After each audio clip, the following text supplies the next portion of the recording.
Hi, everyone. Hello. Happy Monday. Hello. Happy welcome. Halloween. Yes. Oh, Halloween. Happy Halloween week. Today is the first day of Dia de los Muertos, Yeah, definitely. which is fantastic. But Halloween was super fun over here. I hope that you guys all had a good time. I saw some pretty good costumes from some of you people in chat, so Definitely. it's pretty good. Roxy, you and Chris as Aaron Shea. Dusty just showed me. He just showed me. That is so fucking Yeah. fantastic. It's amazing. It was I perfect. love that you guys did that. That is so rad. When I told her, I was like, all they went is two of their favorite streamers. And she was like, who was it? And I fucking knew the answer, she man. knew it. But I told her, I was like, but I bet you'll be surprised at Roxy wasn't Aaron. She's like, what? so Like, yeah. great. I love it. That's Perfect. so fun and so creative. I love it. I fucking love it. Yeah. I think I Yeah. had 3 costumes this year. Did you? Mm-hmm. Oh, yeah. Yeah, I guess because Friday at this one Yeah.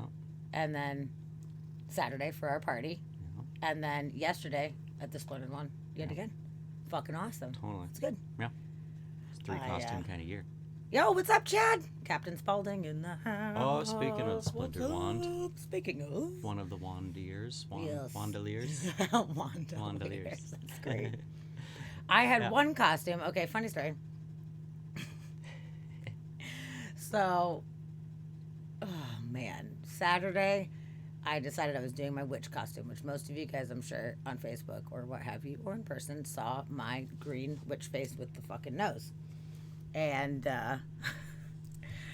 I did my makeup right before the party, and it was chaotic, and I was like barely done on time. I was scrambling, which is the name of the game lately, but it's fine. I pulled it together. And then, like, later on in the evening, we hear from the bosses at work that apparently we need to be there earlier than I was anticipating being there. So I was like, fuck, man. Like, I don't want to have to, like, re-adhere this nose and have to touch everything up. And seriously, everybody left. Or not even left. Not Like, even left. like it was toned down. Like I laid down. It was like 8:20 in the morning. Like it was like 8:20. It was and after I was 8 like, a.m. holy anyway. shit! Like I have to work tomorrow, and I'm like, I'm just gonna sleep in this shit. I'm sleeping in the makeup. My face was totally green.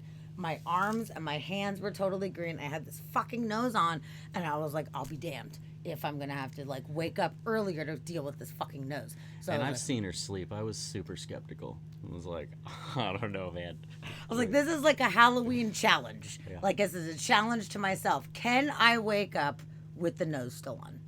That's all I need to know. Even if I have to do a little bit of spirit gum, fine. But can I do it? And I told my brain, do not roll over. You lay on your back all night. And I didn't fucking roll over. I woke up. That nose was still like, bam, right fucking there, which was great. By the end of the night, it started kind of coming out a little bit for me smiling and stuff. Yeah. But I wore the nose and the green face paint the nose was on for about 30 hours.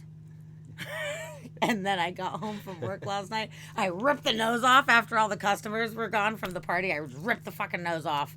And I was like, oh, thank God. But I was too tired to even take a shower when I first got home. So I laid around for like hours. And it was like 4 in the morning. And I was like, I have to take a fucking shower and wash this shit off. And it took forever getting all of the green off. And of course, she sat down, and all the cats plopped right on top of her and held her down immediately. So. They did, and I was like, Couldn't now I can't move. Now I can't fucking Yeah, move. God damn it. Yeah. Oh, So- Murdered Monk. Hello. Nice to Hello, see you. Murdered Monk. Thanks for coming in. Welcome. Yeah, I'm Crystal, I was surprised too. I was worried Like, that I might be a little stained green, actually, but it's pretty good. There's a few spots that are covered up by makeup a little bit, but I was able to pull it together. But it took a long time. It was like many layers of scrubbing. And I have to like get out of the shower and look in the mirror and see which spots that I missed, and then like go back in and scrub it. Man, it was pretty fucking crazy. It was pretty crazy, but it was really fun, and I had a good It was good. time. I was proud of It you. was good. Thank you very much. I was shocked. It was fun. It was so funny. Yeah. Yeah, I was nose surprised she wasn't a challenge. little bit green too. I was telling her there was a story a few years back about a guy that he went as the Hulk for Halloween, and the paint that he used was some like industrial green paint. Like, I don't know what he used, but it was hardcore, and it stained his body green for a long time, like way longer than it should have been green. And he just had to go on about his daily life for, I think it was months that he was green. Like, I know it was many weeks, but I think he crossed into months of just like arms, legs, face, Fucking everything. It was atrocious. just like Oh terribly my green. God. Uh, That's yeah, not good. Not good. That's not good. So I was a little worried because the night before I had painted my hands and my hands were like super green. And then I was like, oh, I'm going to have to be working. I'm going to have to be washing my hands a lot. Like, I should wash it off just so it's not getting green on everything. It's not weird. And I washed my hands like 4 times. And it was not completely coming off. Like, the bulk of it was off, but I was like, okay, so it's not exactly coming off my hands very easily. Like, what does this mean for my face? Fuck. I was a little concerned. But That's scary. yeah, I know. I had to use like makeup remover and like soap like multiple times and like a chemical peel exfoliant thing. Like it was like a whole fucking thing. But I think there's probably still like crevices in my ears that are still green at this. So at this really, point. you didn't wash the paint off. You just scrubbed off the top couple of layers of skin. Pretty much. Yeah, Pretty much. perfect. That's pretty much Works every time. how it went down. But it was really fun. It was really fun.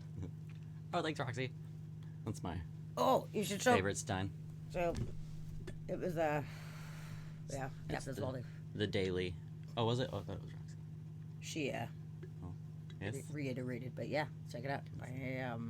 This is my daily Stein. He started using it so that the cats don't drink out of the water and put their paws in the water because there's a fucking lid on it, dude. Yep. So if you see me drinking out of this, it's only water.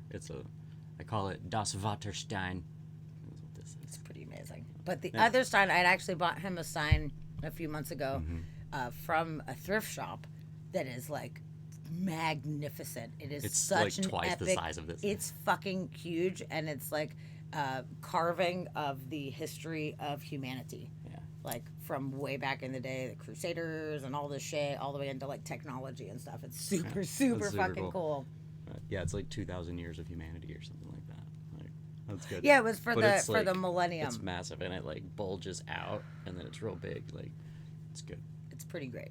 I fucking dig it. I'm glad you got it. I was like, I got you the coolest fucking present because he's picky about the Steins. He's like, I don't want just like the normal like German Steins. I see Steins all the time and they're never good enough. And I saw that and I was like, That one's good this enough. is fucking sweet. I was like, if you don't want to use it, I'll fucking use it. Like all good.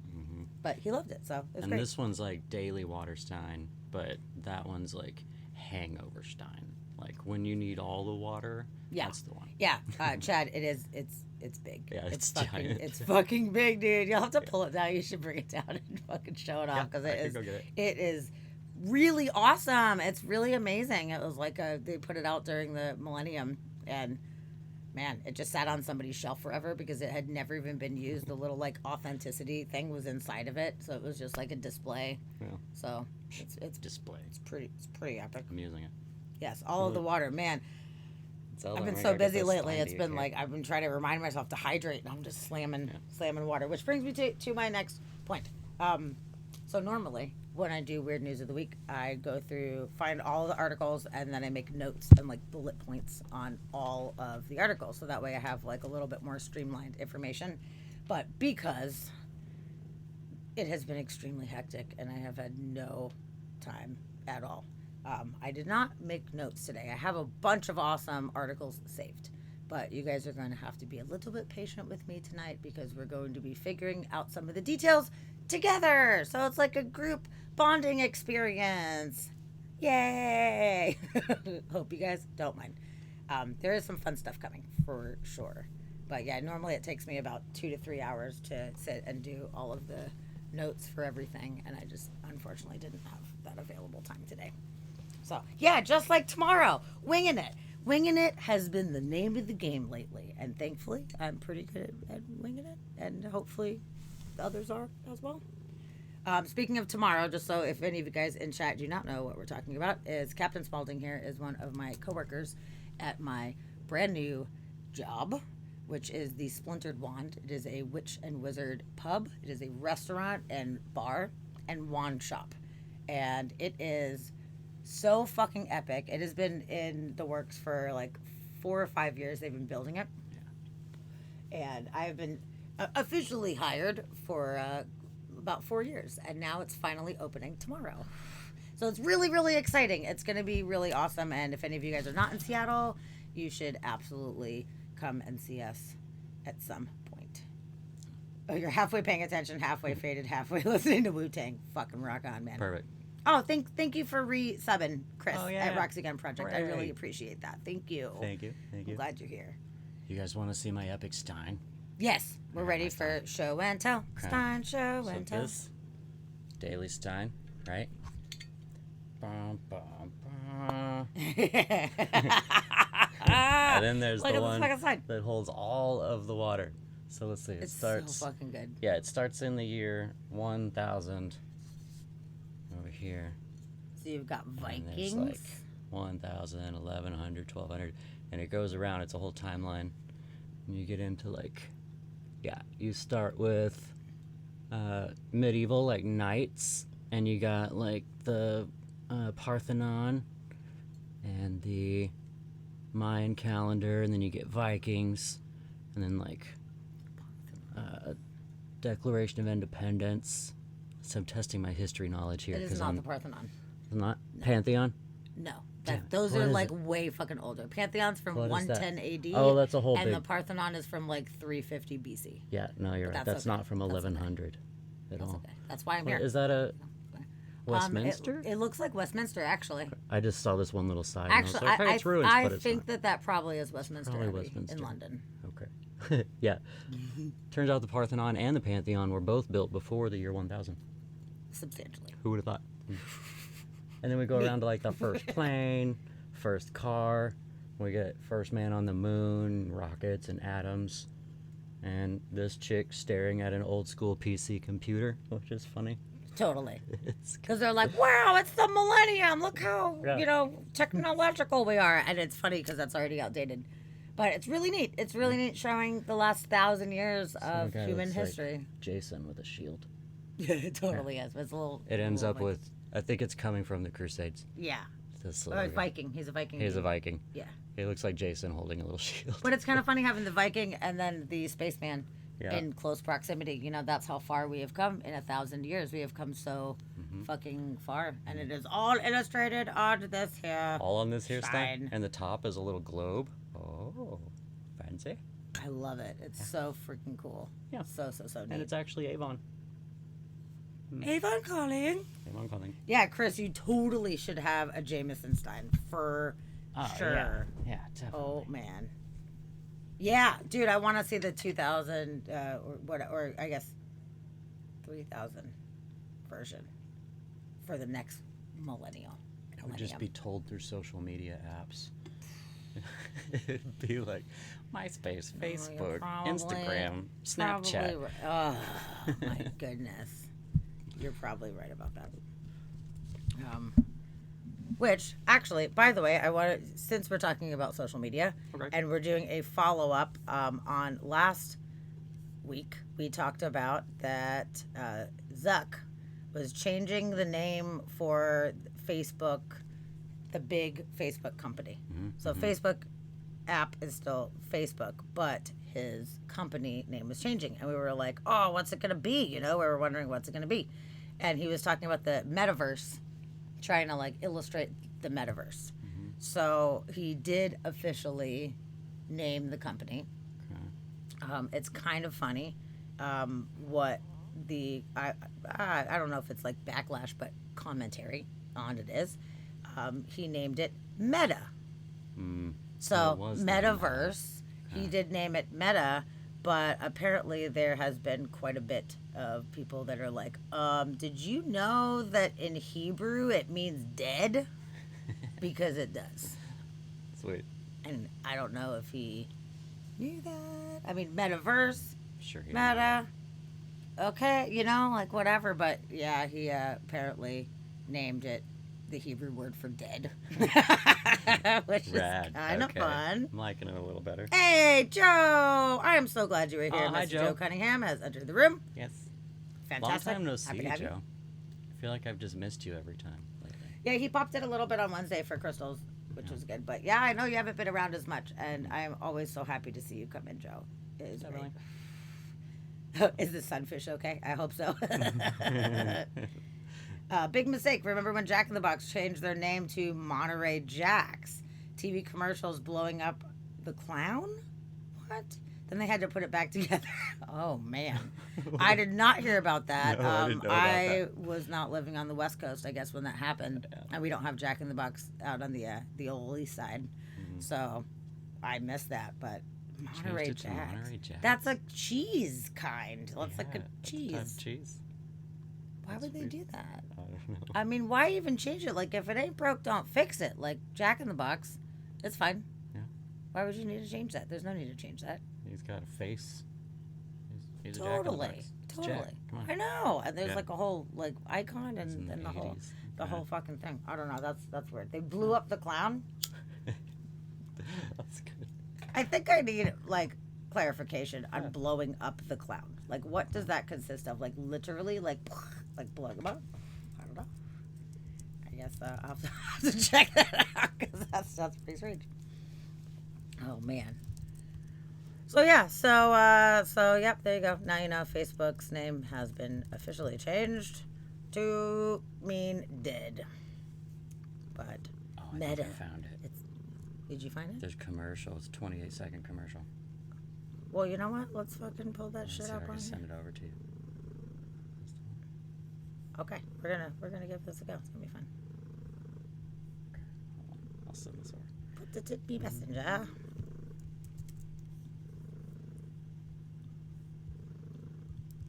Someone immediately drew a boner on the meadow. Oh, I saw that. They did? Yeah, it looks like They two little did? saggy balls, and somebody just put a little like, "Meow," and it's like. Oh boner. man, Super great. really? That's the only thing I saw about it. I didn't even Oh shit. hear about the actually officially the No. name coming out or anything. Like, but I saw somebody make a joke about the new logo. That is so funny. I haven't even seen the logo yet.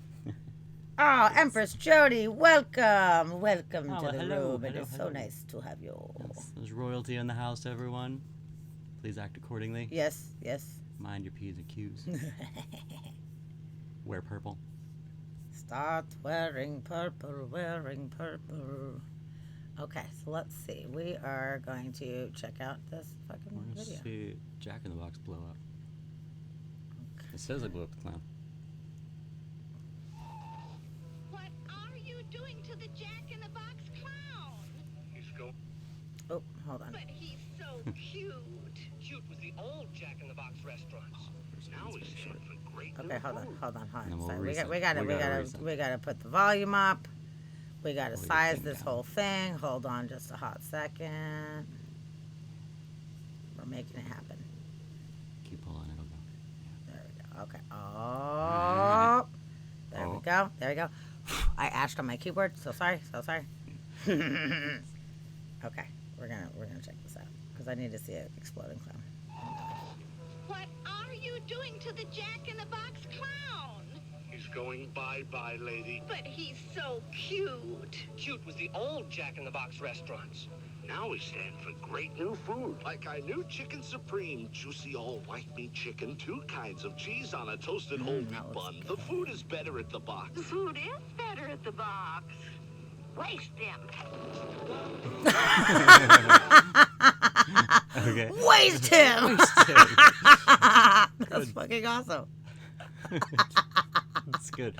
25 seconds of build up just for Oh explosion. my I think. god. Okay, that's pretty funny. I'm not gonna lie, I like that. Thank you for whoever said that. Yeah. That was great. And was that the Wendy's Where's the Beef lady? It looked like the Where's the Beef lady. Wonder if she was supposed to be referencing Where's the that. beef? Yeah. Oh. I don't know. Maybe. That's funny though. I've never seen that. No, that And then was- they that had was to like great. put it back together and be like, oh yeah, sorry, we're not changing the name. It's Turns all out. right. All right. Fair enough. Okay, so this is not necessarily weird news, but it's so fucking cute that I have to show you guys right now. Oh my god, I was dying. It's so fucking cute. Somebody took a photo of this baby barn owl fucking running, and I love it so much. It's so fucking cute, dude. Look at his cute little fucking fluffy face right now. Oh my Out for a god, jog. dude. That's pretty good. And he looks happy about it. It's so He's stoked to be fucking jogging. Cute. I have not seen owls like run, like booking Yeah, it like that. I mean, I'm walk or sure they anything. do, but like, That was a good shot. I was just Yeah, really that's happy funny. that somebody happened to catch that because I just thought it was so cute and I had to share it with all of you guys. So, you're welcome. Someone told me owls don't have knees. This What? proved it wrong. Yeah, you could see they got some kind of joints going on there. Yeah. Oh man, have you ever seen the pictures where they pull up the fluff and show off the entire owl? Yes, how their legs are really long, but the fluff normally covers it up, and Yeah. then they pull it up. Yeah, and if they you got their little Google legs. just like owl legs, there's a lot of pictures of people just holding the fluff up out of the way, and their legs are way It's longer than really, you think they really would be. cute. That's fun.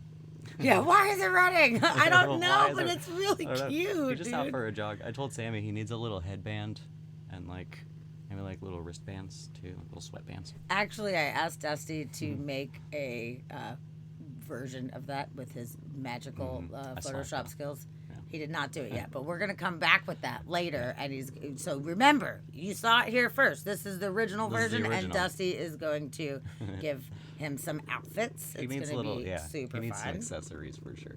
I would have done it, but I had like 12 Halloween parties between then and now. So. Yeah, Roxy. Why is running? I forgot to talk English. Why is running? I That's a good question. Why is Why running? is running? Oh, I love that little guy. He's so fucking cute. He's so cute. Yeah. I loved it. Fair enough. Okay, so we normally do Guinness World Records first. So I think we should hit some. Yes, a little witch hat. Oh my god. Mhm. That would be really cute. Do witches run? Yeah. Have you seen witches? Sometimes they gotta run. They're getting chased. There's like I don't know, they always agendas to got, kill like- them. Like sometimes you gotta run. They always got brooms to escape on, or like smoke that they poof away in, or I don't know. I've never seen a witch run. Well, I've I'm going to seen be 'em dip working out. at the Splintered Wand as a server, and I guarantee you're going to see a witch run. Okay. So, yes. I guarantee it. They can run, apparently. Hey, Daddy Skitten Daddy 531 is following. Thank you so much for the Thanks follow. for the follow. We are happy to have you. Fan-fucking-tastic. At Okay. first I read that as Daddy Skitten. Who's Daddy Skitten? Oh, you're funny. Okay, so we've got a Welsh woman who has the Guinness World Record for the biggest Harry Potter collection, Ooh. which is Speaking great, of witches. which is speaking of witches, that was a pretty good segue. You like that? You like how we did that? That was good. Especially because it started out with world records and ended up coming back around to witches. Yeah, I know. Just That's fucking perfect. synchronicities. Scott, to answer your question, my job will not interfere. I am not working Mondays or Wednesdays, so I can continue to do the show on Mondays and Wednesdays. So I made sure to schedule myself accordingly. So nothing will change. Everything is good. You'll still to be seeing our go. beautiful faces. Yes, we will still be here. It's very important to me to do this. I've been really enjoying doing this show a lot, and I love having all of you guys as part of the little family. And I'm not switching nothing around, so I'll be here. Don't you worry. It'll be great. You have not read or seen Harry Potter, Joe. Well, don't read it. Nobody's got time for that.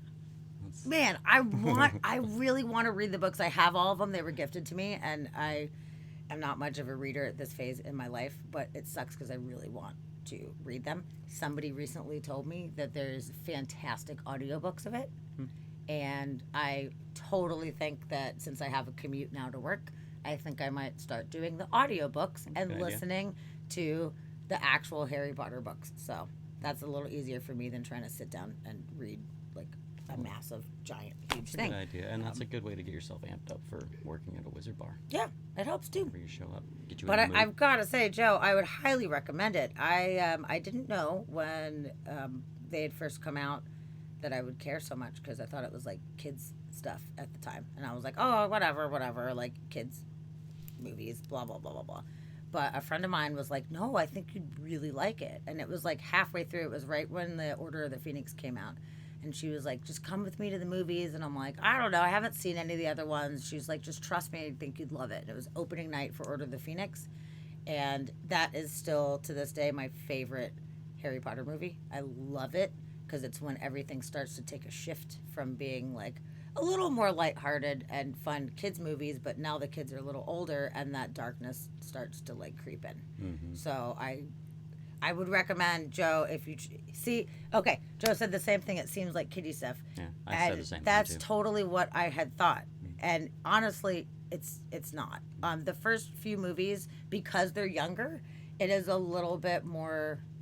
That darkness hasn't really like fully crept in. They give a little backstory, but honestly, it's not kid stuff. But if you make it like seriously, it's worth it. I really think it's worth it, especially when the fourth one, the Goblet of Fire.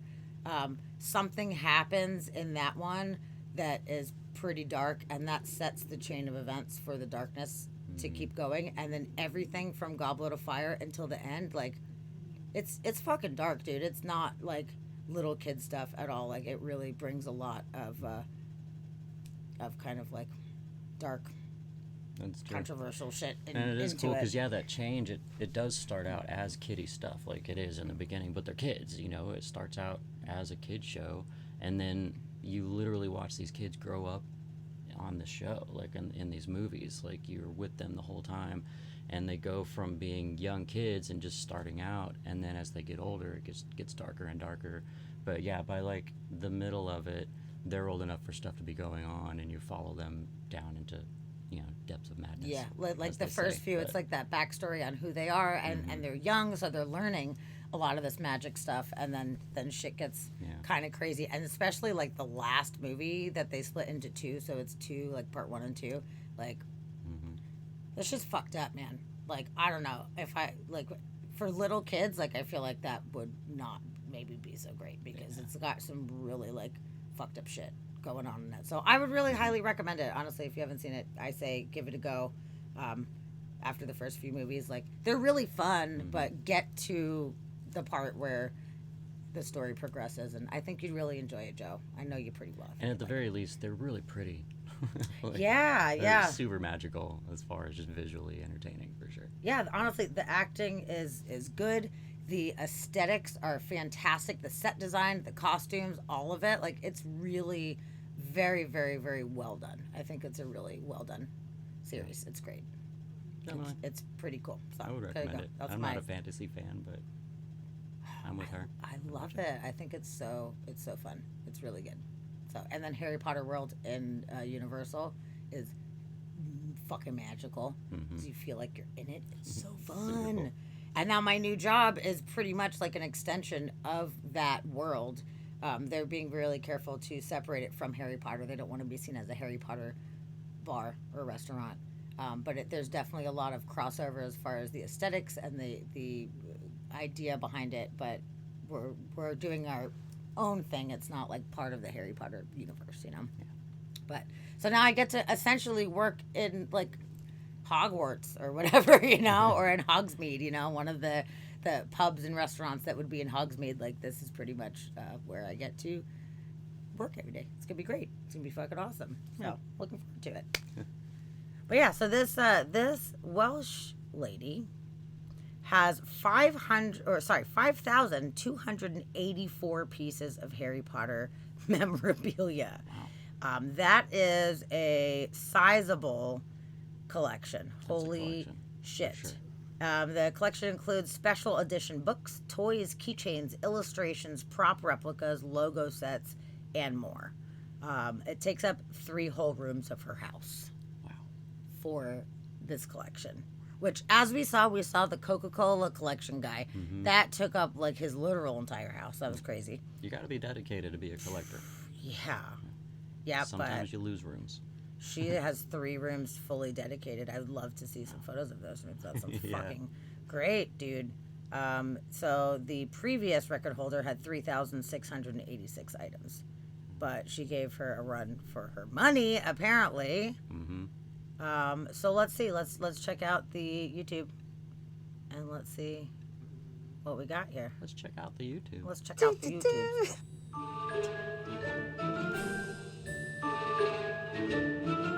My name's Tracy Nicole Lewis, and this is the largest collection of Harry Potter memorabilia.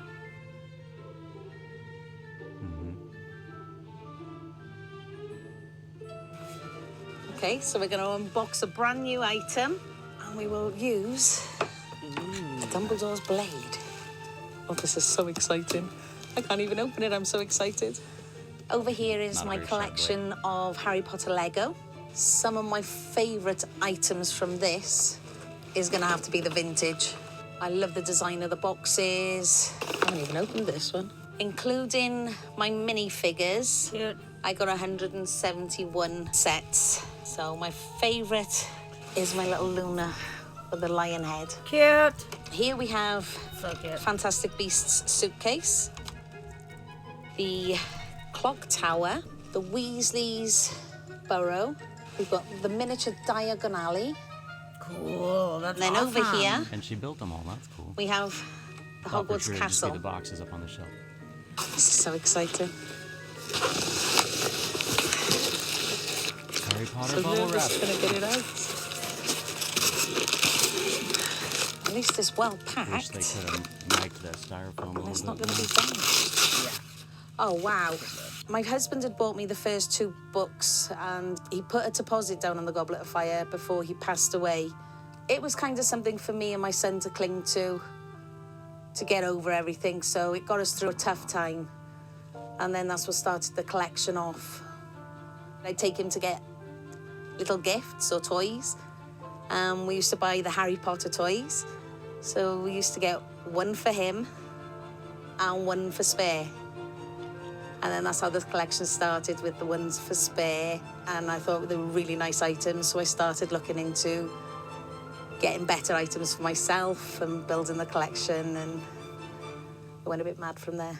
I've got 43 wands in total. Dad. We have the Fantastic Beast wands. See what you did there, man. We have the Celebration from America interactive wands. These ones are my favourites in my collection. We've got the Cursed Child wands. Dumbledore is always everybody's favourite wand. We have a Sorcerer's Stone promotional wand that was given out. A Fantastic Beasts wand. The Harry Potter film wands. This is Nicholas Flamel. Lovely guy he is. And then this is my favourite. It's nobody's wand. It's from Universal and you can't buy it anymore. And everybody's favourite is Lucius Malfoy's wand.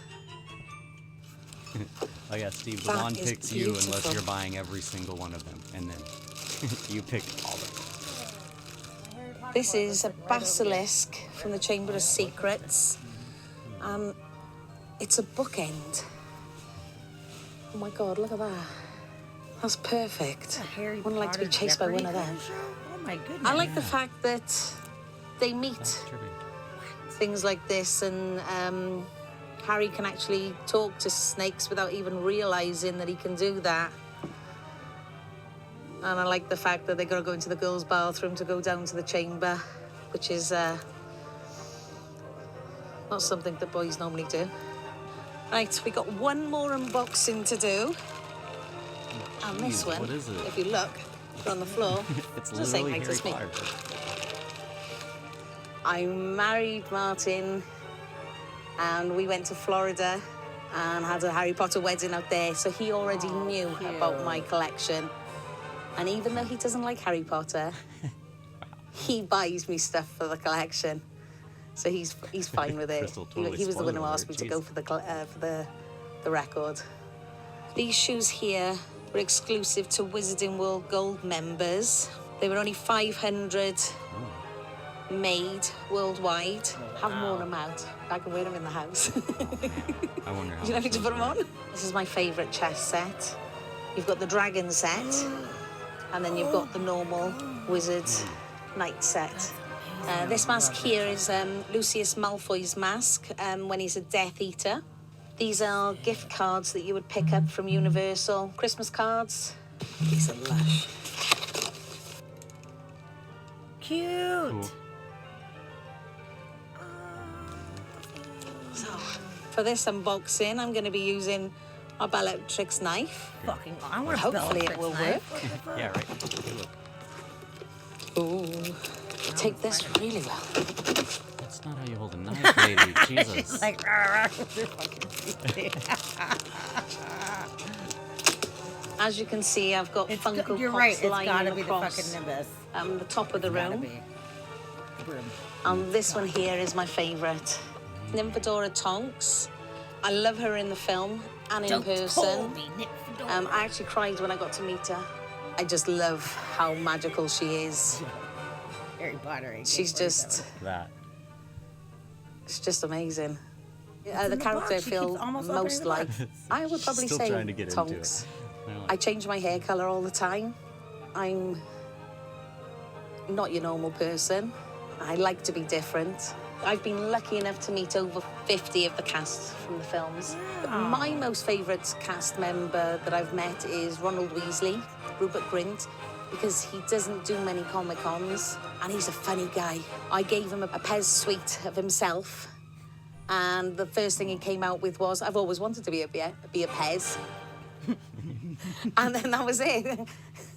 These are some of the quirkier items that I've got in my collection. The Pez limited edition What's in the box? and sweets, a bubble bath, the older toothbrushes, a couple of the Weasley toys, which also make sound, a dueling wand. I wouldn't even try to eat that. That's got to be 2002. Wouldn't it? Is Dumbledore's I'll watch. give you $1. I'll get it out. Oh my god. Thank you. Open the fucking box. I literally can't get it out the box. Gotcha. This is a 3D picture of Sirius and Harry Oh, awesome. I love it. as a wanted poster. I want that, These are some of the pre-movie games that they brought out. You've got the Game Boy and the PlayStation. I've still got the PlayStation somewhere, so I will have a go on them again. So for this Game Boy here, the accessories that went with it, and then the bag to go with it. I love the advent calendars. What's in the I box? know. We've got the Lego It's advent calendars, Funko advent calendars. Look at the size of the drawers. No, I wouldn't record this, but look at the size of the drawers. Look at the Tiny. size. You've got your She said I wouldn't earrings, record this, and they're like, bracelets. This one is one of my favourite necklaces. The basilisk fang there and the mark. In this cabinet here, we have a lot of the rarer items. My Acid Pop Sweets tin, Chamber of Secrets Dobby, Prisoner of Azkaban, Divination set, Beedle the Bard. My 3 Goblet of Fire golden eggs, It's quite the which collection. open up know, I'm really with a digging pewter this. dragon inside. The one item that I'm really, well, I haven't found anywhere for sale, the 4th golden egg, the Norwegian Ridgeback. I have Well, the maybe it's 3 in others box from the if you don't set, but I cannot find the 4th one. I find them before I'll be having a party. My favourite out of this lot, I would say, Dumbledore. Wow, that's pretty good. They're just so beautiful. I love the detail on this one, and it's one of my favourites. This is Fawkes, which is Dumbledore's phoenix. It's one of the prettier items that you can get.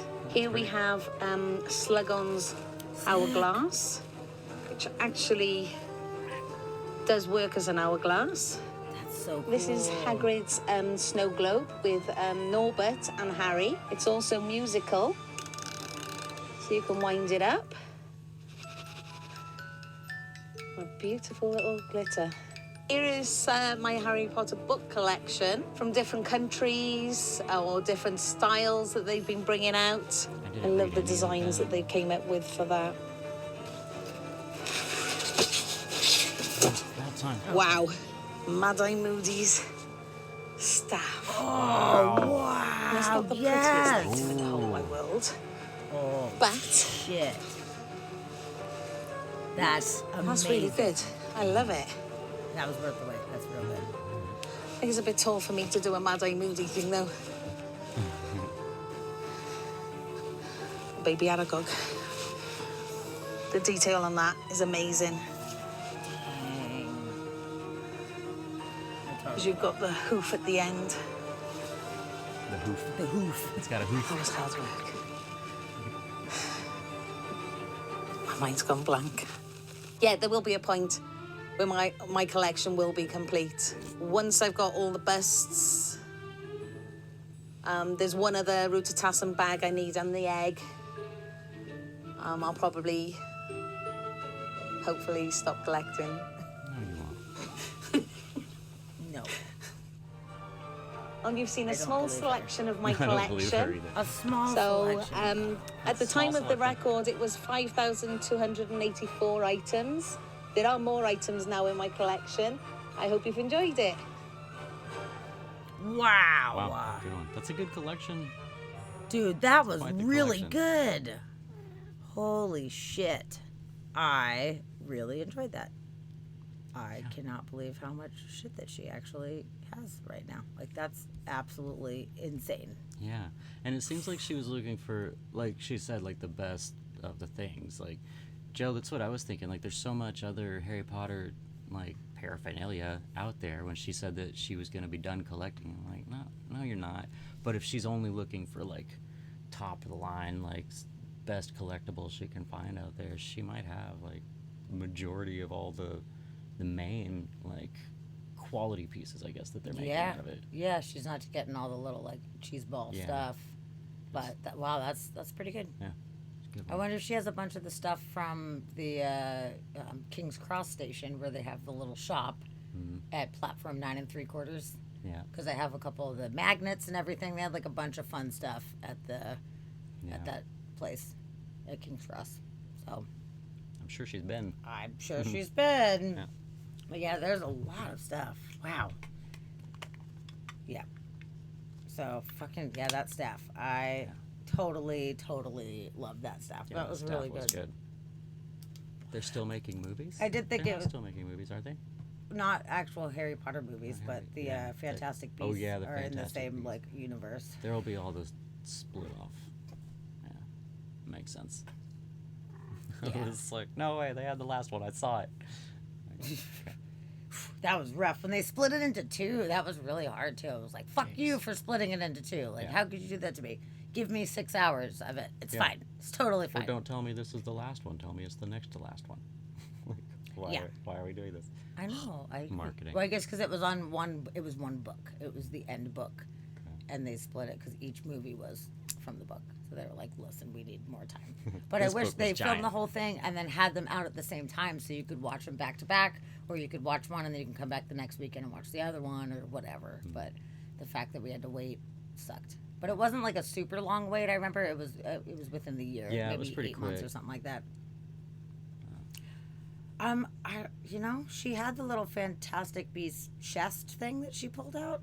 Mm-hmm. So I think she's probably Yeah, she had counting it. a I think wand she's from counting Fantastic it. Beasts too. Yeah. Yeah, that's pretty damn cool. Yeah, that's awesome. I'm a hell of a collector. record. I have some pretty decent collections, but nothing of that stature because I love collecting so many different things. Zelda's That coming in. I know there's a cat coming She's in. working real hard to get Hello. across our laps too, Hello. Sammy. But yeah, like I wouldn't want to invest that much personally into just one collection because I love so many things. I'd have to focus only on one thing, and I You feel can like do that. would be a little boring. But I could if I was doing a themed restaurant or like putting together like a themed space like that or a hotel or whatever. Like I could totally just like go like balls deep into a theme and just like kill it. But I just love so many different things, you know. There's like I go to antique shops and I'm adding to the antique collection and all my like old timey photos and tintypes and like all of this stuff. But then I also want like a Rainbow Bright that goes with my other collection, and then we need some old 50s sci-fi things as well, you know, and then all the horror figures and all the stuff. I just have so many freaking collections of things. Yeah, how can you pick one collection? That's weird. That's very I don't difficult. know. It's very hyper focused. Yeah. People are very hyper focused on things. I only like one thing. That's it. And then what? Well, what when it's complete? Then what do you do? Where do you go from there? You know, new Yeah. thing, I guess. You're like, now we're doing Lord of the Or- Rings collection or Or whatever. you're just like, I'm done. Yeah. But it's fun having having a hunt. I like the act of having a hunt for specific things, even if it's not like imperative that you need it at that moment. Like since I started the uranium glass collection, I only have a couple pieces, but now I know whenever I'm going to antique shops, I'm always like keeping my eye out Yeah. for something like that. So it is really Like scavenger fun. hunt. Yeah, it really is. That's why I love the old timey photos, like the cardboard photos. I love them because they're all different. It's all unique. Yeah. So every time I go to an antique shop and there's a box of all these old photos, I'm like, I have to look at everybody's face right now. Look Who's at all coming these now. home with me? You know, it's really fun. And especially with antiques, it's a little piece of history that you don't really get with other collections as much. I mean, I guess with like a lot of the 80s toys, we have a lot of 80s toys. So that is history, but that's like nostalgic to me. I love going back further, stuff that was long before my time. That I'm like, I'm so lucky to have this in my hand. Like, this was made so long ago, and now it's mine. I get this little piece of history. That's why I think my antique collection is my favorite. It's my favorite collection. It's good. I love it. It's a good one. It It's is. a good collection. It is. It really is. It's so It's fun. hard to pick a favorite. I know. It'd be really fun to like own an antique shop and like search for stuff and resell it, but I wouldn't want to sell anything. I would keep everything. I'd be totally fucked. Everything would be fucked. It would just be an antique museum at that point. It would. It really would, because I have a hard time letting shit go. So, my parents, for a while, they did a resale booth where they would go to like yard sales and stuff like that and find things and sell them. And I'm like, I don't know how you're doing that. My dad is such a collector too that like he was like, my mom's like, we got this to sell, and he's like, I guess, fine, whatever. But I don't want to. Oh, Joe has a few old film cameras from East Germany. I searched out one model that had 3 different lenses, about as close to that as I ever got. That's pretty cool. That's super cool. That's pretty neat. Yeah, old camera collection. That's super cool. My dad collected old cameras too. Like, he had a bunch of like the little brownie ones and like the big giant first like Polaroids and stuff. Like, super cool. Yeah, it's nice. It's nice to have something fun to focus attention on, I Gotta guess. have have a thing. Gotta have a thing. When I started working at a diner a bunch of years ago, and everybody's responsible to have their own little box for your cash and your change and all of your like credit card receipts and like all your stuff. You just need to have like your own little region. And a bunch of people use lunch boxes, and I had a couple lunch boxes at that point, but I was like, well, I'm gonna like trade them out. I'm gonna need to have like all the lunch boxes. So I went on like an eBay spree and was like, I'm getting all the lunch boxes. And I went down the lunchbox rabbit hole hard. And now I have so many fucking lunch boxes. Yeah, that's a good collection now. It's a great collection. I think we need to hang them from the ceiling or something because they're just like not getting enough love. But they're really, it's a really cool collection. Most of them are 80s. I have a Willow, which is super cool, and it comes with the thermos, and it's actually got the sticker on the front. It's not a metal one. It's the plastic ones from the 80s with the sticker, and it's in really good condition. That's, I think, my favorite one that I got. But I've got some like I rebought some that I had when I was a kid that just who knows where they ended up. So like strawberry shortcake ones and some like Care Bears ones. I ended up getting so many, and it was really fun. I used to use them to take my lunch to work too, and my favorites were the metal Fraggle Rock one. Yeah, that which one's good. I love. Really and then good. there's a metal Muppet Babies one. It's really good. They're all rusted and bent, a couple of them, but those are super cool. I'd take them anyway. They're great. You open the fridge at work and there's like a Fraggle Rock lunchbox sitting in there. Whose is this? Duh. Obviously, it's yours. Come on. No, it's super fun. I'm all about collecting stuff. It's so great. So cool. So we just got to see a new Guinness World Record for the most Harry Potter. It's fantastic. Good collection. Next one. This one's not my most favorite Guinness World Record, but alas, it is a world record. So we're going to talk about it. But it is a world record. Man spins football on his finger for 21.66 seconds and sets the Guinness record. There was no previous record for it, apparently, so he was like, well, fuck, I'm going to do it. I mean, it's not the most exciting, but that still is kind of impressive. I can't spin a fucking... I can't spin shit. Yeah, I can't spin a regular ball, like a round ball, Nope. let alone football. Hey, I love Uncle Scar. Welcome to the Oh, room. hello. We're also happy to have you. Welcome. Thank you Welcome for being to here. the podcast. Yes, welcome. Nice to see you. But yeah, 21.66 seconds. I feel like that's pretty good. Yeah. But you know what? I bet David Rush is going to come up and he's going to be like, fuck you, I can spin that shit for 4 minutes, you know? And then it'll be a I battle. spun it for 3 days. I walked across the Sahara Desert spinning a football, Totally blindfolded. Like, he's not even smiling. He's like, I am very serious about this. Yeah. He's like, So he's from British Columbia. And yep, there was no world record, so he's like, So we're it's gonna one of those fucking do it. Canadian footballs. It's yep, Mm. it's Canadian football. Oh, there you go. He said his next goal is to set a record in competitive eating.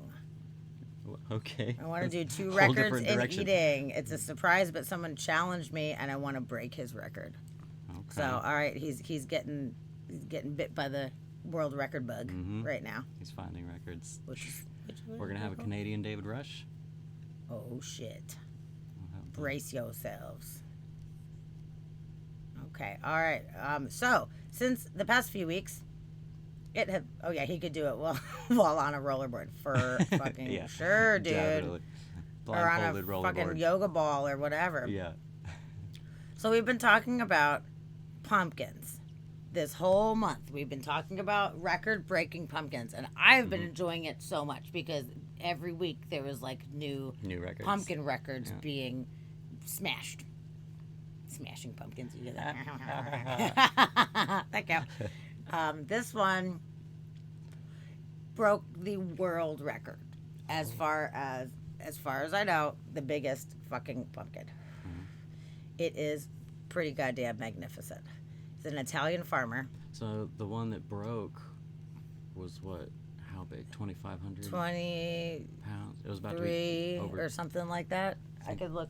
I think the one that broke was like 2,500 pounds. Or Let me see. It was going I'll- to be if they counted it, I will tell you. but the record was Yeah, like the broken one, that was 23. like super sad that that Yeah. one did not count. But let's find out. Okay. So last week, Got 27. let's see, 2164 was the previous record. Let's see here. No, 2520 was the disqualified one. 25, 20. Okay. Sasquatch. Yes. Yeah. Good. Yeah, 2520 was the one that was The disqualified. one that broke. Okay. Yes. But Yeah. this one is 2702, man. Wow. Look at it go. That is It's a pumpkin. fucking huge, dude. Holy shit balls. So there's a pumpkin festival that they do, which is fantastic. So the previous world record for the biggest pumpkin was 2,624 pounds. And that was in 2016. So 2624, and this guy's pumpkin is like 75 pounds more than That's a that other one. hell of a pumpkin. Wow.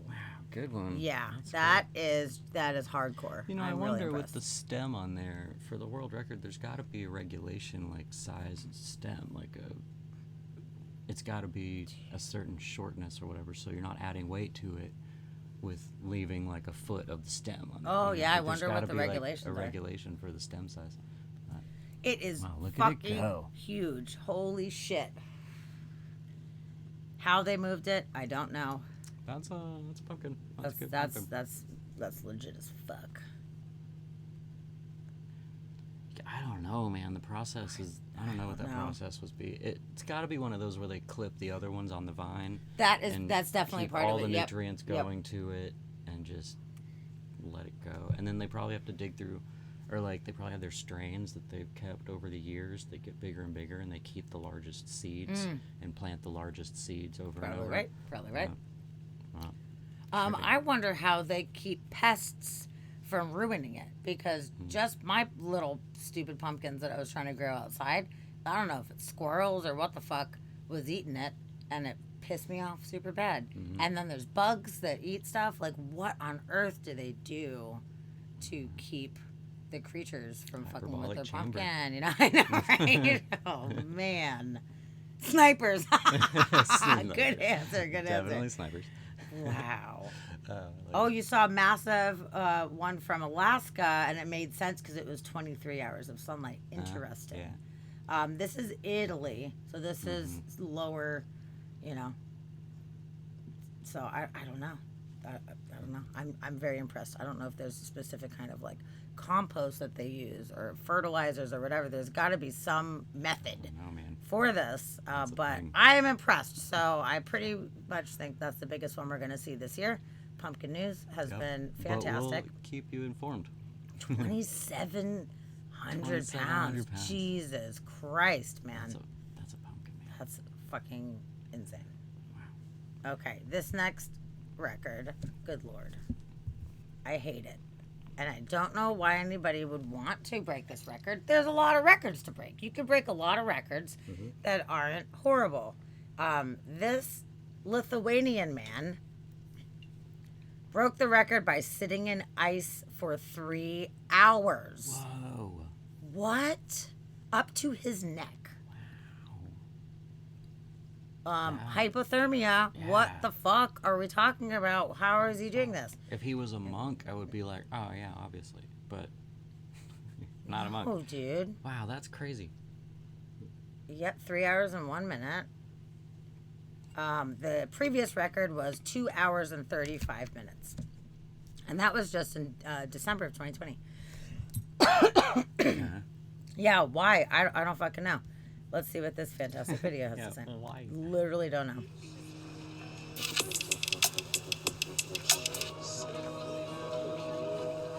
No, action shot.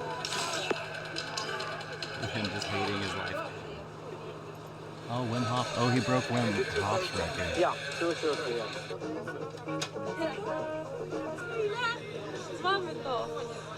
Dude, I don't understand. Like, how can you survive that? How does it not give you hypothermia and fucking die? And he had to practice this so many times to like, acclimate to it. Like, I'm sure he had to do that. fake ice. Yep. That's a fair say. Dude. Yeah, How Roxy, nerve-damage. the guy, the name was on the board, Wim Hof. He was one of the previous record holders. So he's the guy we talked about on here that did the breathing and everything and could regulate parts of his body that we didn't know he could regulate. But yeah, he popped up on the board. So he broke Wim's record. That's crazy. Yeah, because that guy has really put a lot of effort in Yeah, it. he's So like superhuman. I wonder if it's something like that, if he has some kind of like, mind control over his body and was able He's to got some kind of control. 3 hours. 3 hours. I wouldn't even want to do like 5 minutes. Just 5 minutes would be It'd be terrible. horrible. Fuck. When I run out of hot water in the shower, I just get out. I'm like, well, I guess my shower's over because I'm not doing that. Yeah, that's rough, dude. But good for that guy. Yeah. If that was what he High wanted five, to guy. do with his time, I guess that's fine. Ouch.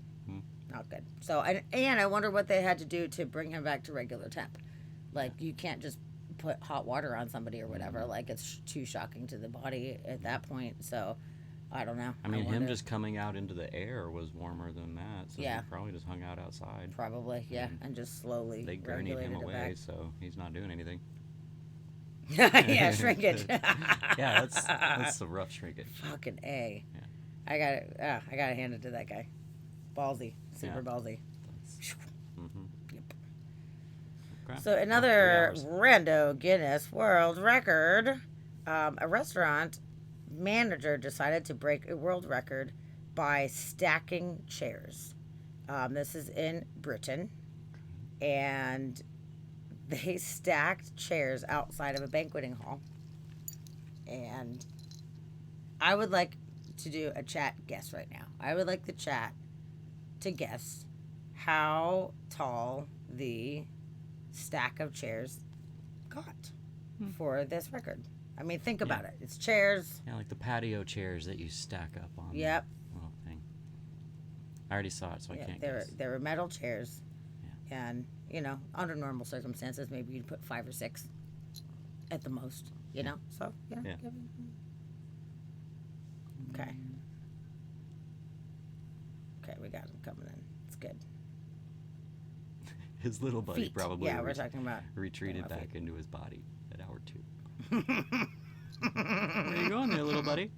Oh, my I'm retreating. That's so funny. He Okay. beat me to it. 47 chairs. Oh, yeah, they're looking for feet, right?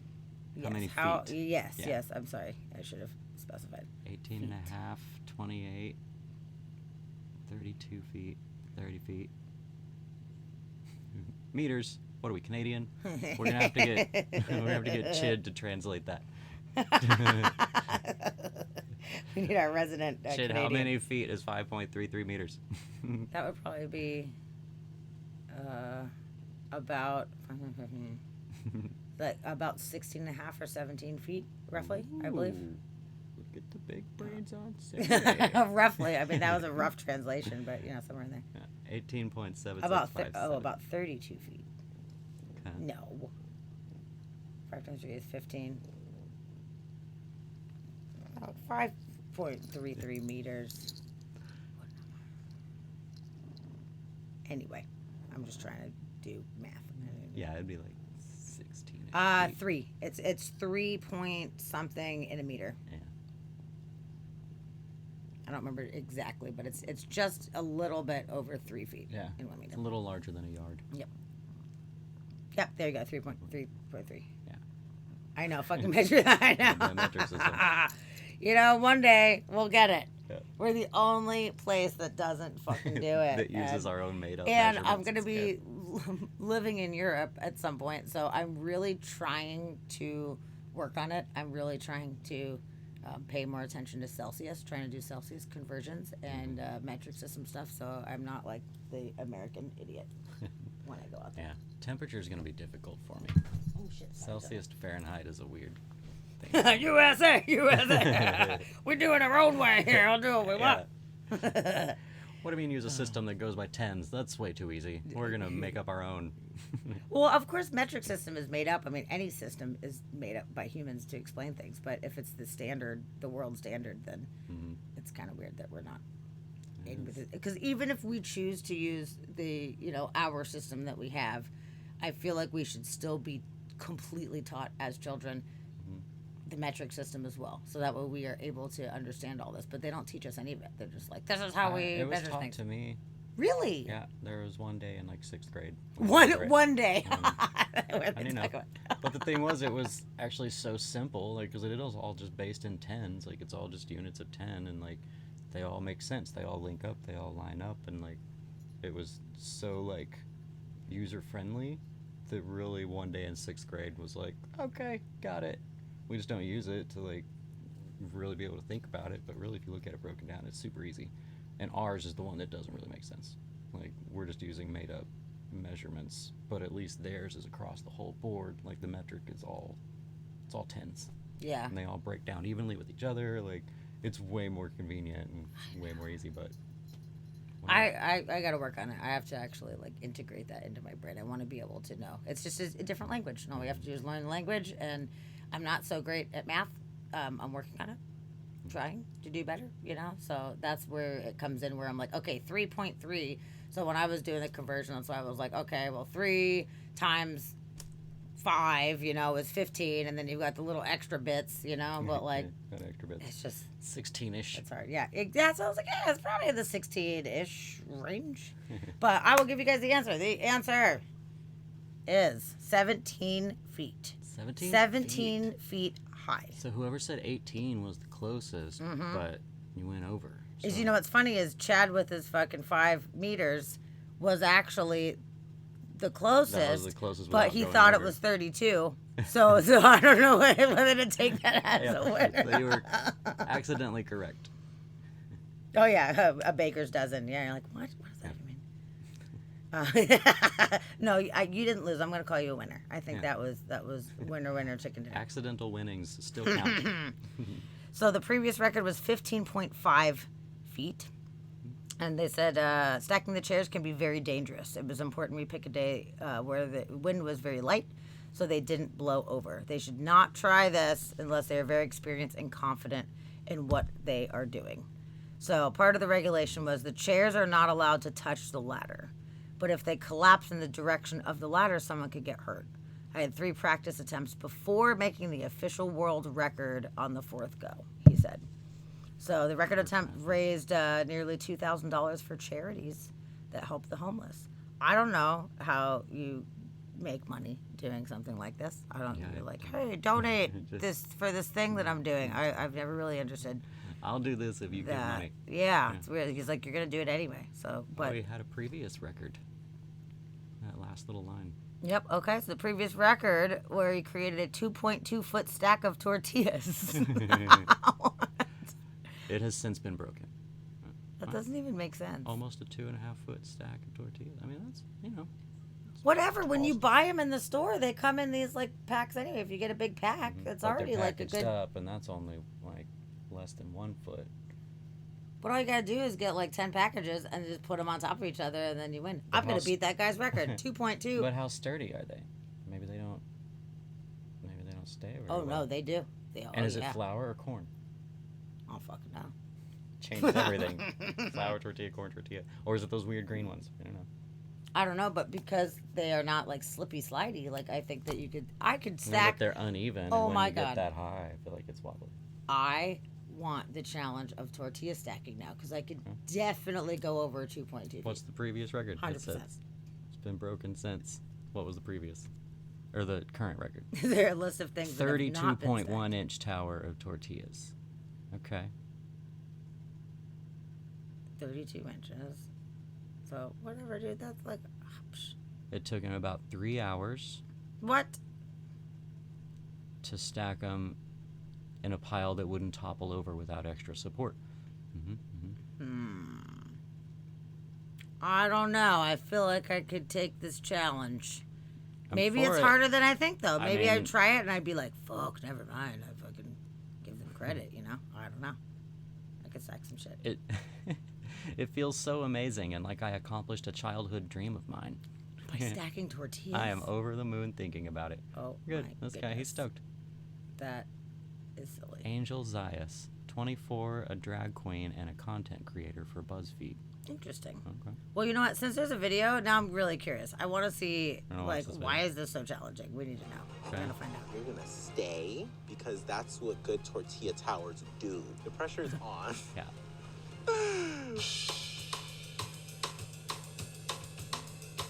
Hi everybody, my name is Angel, and today we're gonna be attempting to break a Guinness World Records title. You may be asking yourself at home, what 10 kind minutes. of Oh, title we're are we not gonna doing break 10 today? minutes. Oh, no, we don't We're gonna be wanna watch this, breaking but I the wanna world just, like, record for the visualize it. tallest Yeah. stack Wait of till it's tortillas. tall We and have a watch him do the ton tallness. of tortillas. I'm ready.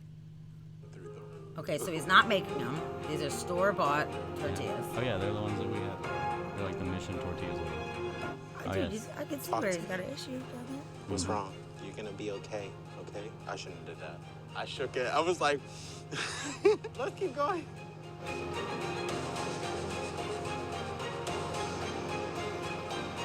Said he worked for days Gomez, learning like I'm the so best sorry I forgot about stacking you. technique. So maybe that little crook in there is actually Hit it. on purpose. No, no. How many seconds was that? He's cute. Oh, come on. How long's it got to stack? Oh, I wonder. Is that allowed? Need everyone not to say ooh every time it's about to follow. It's stressing me out and I'm gonna freak out. Hit it.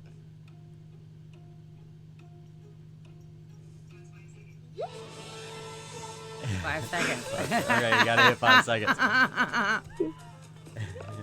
Okay. All right. Well, that's good. And this one was 32 inches. Okay. 32.1 inches. Thank you. And it was over 300 tortillas. This is I what saw. I would do Wow. for you if it wasn't a Like, pandemic. yeah. We've just witnessed the Guinness World Records attack. Interesting. There you Okay, go. All right. Well, okay, you know, we need a little clarification on that one. That's a lot of burritos. I know Well, that. see, then he makes me should hungry. go and do, what was the record for the world's longest burrito that they made? Or longest chimichanga? Oh, the longest chimichanga Yeah. was, I think it was 23 feet. Okay. So see, they should be teaming up. He should be stacking tortillas to get one record, and then they could do the largest chimichanga right after. And then the eating competition could be right after that. We're doing a We're show. live on the Isis. air right now. You gotta be quiet. Not Alex. Hi, sis. Yep. She always pops in. She's so funny. She loves talking. Come say hello. She thinks we're ignoring her, so she's like, "What are you doing? You can come down here if you want." Okay, fuck off. It's totally good. Whatever. All All right, so some chair stacking. That was good. Mm-hmm. That was good. Okay. So let's see. What else we got going on here?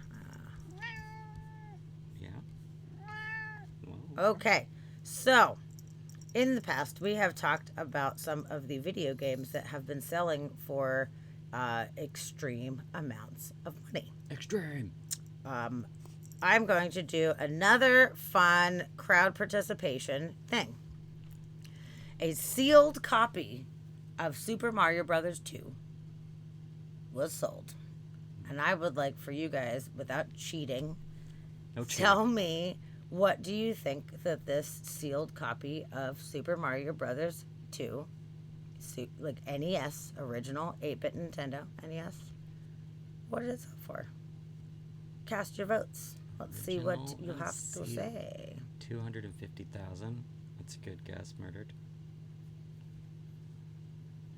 Yeah, people are crazy. People are crazy. 7,500. Okay.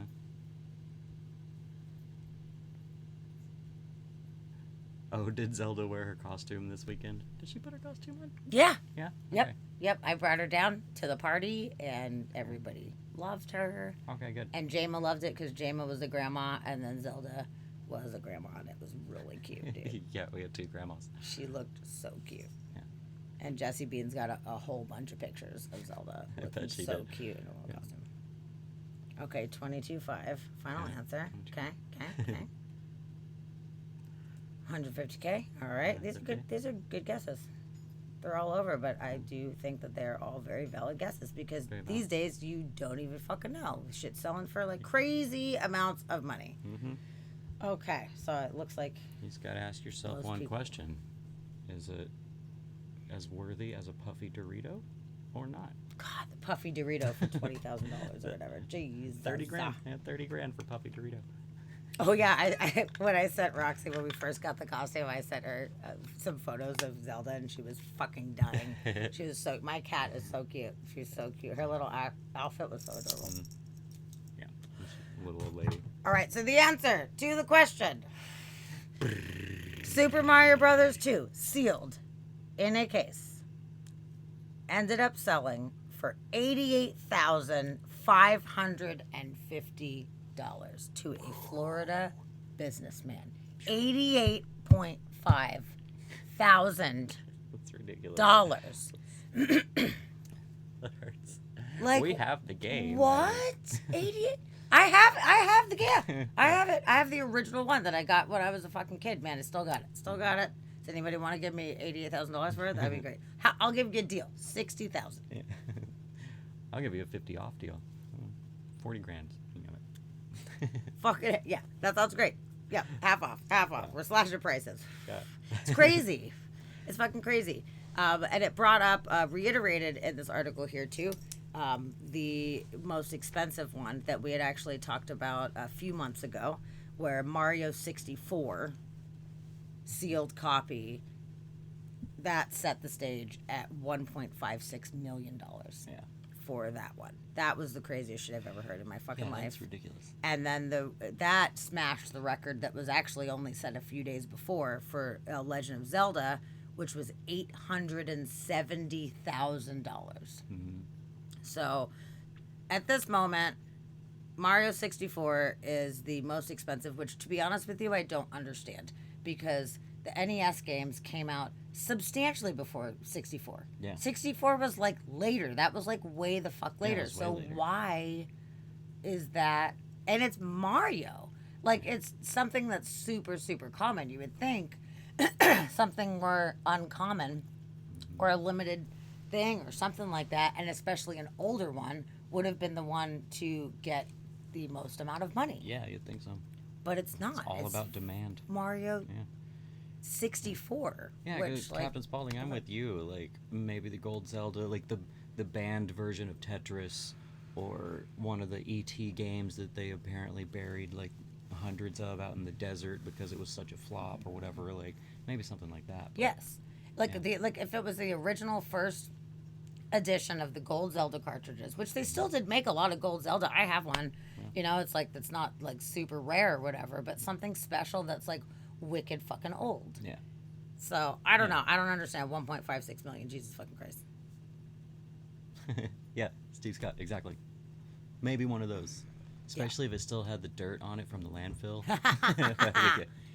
Yeah, but Dug this one up. fucking A.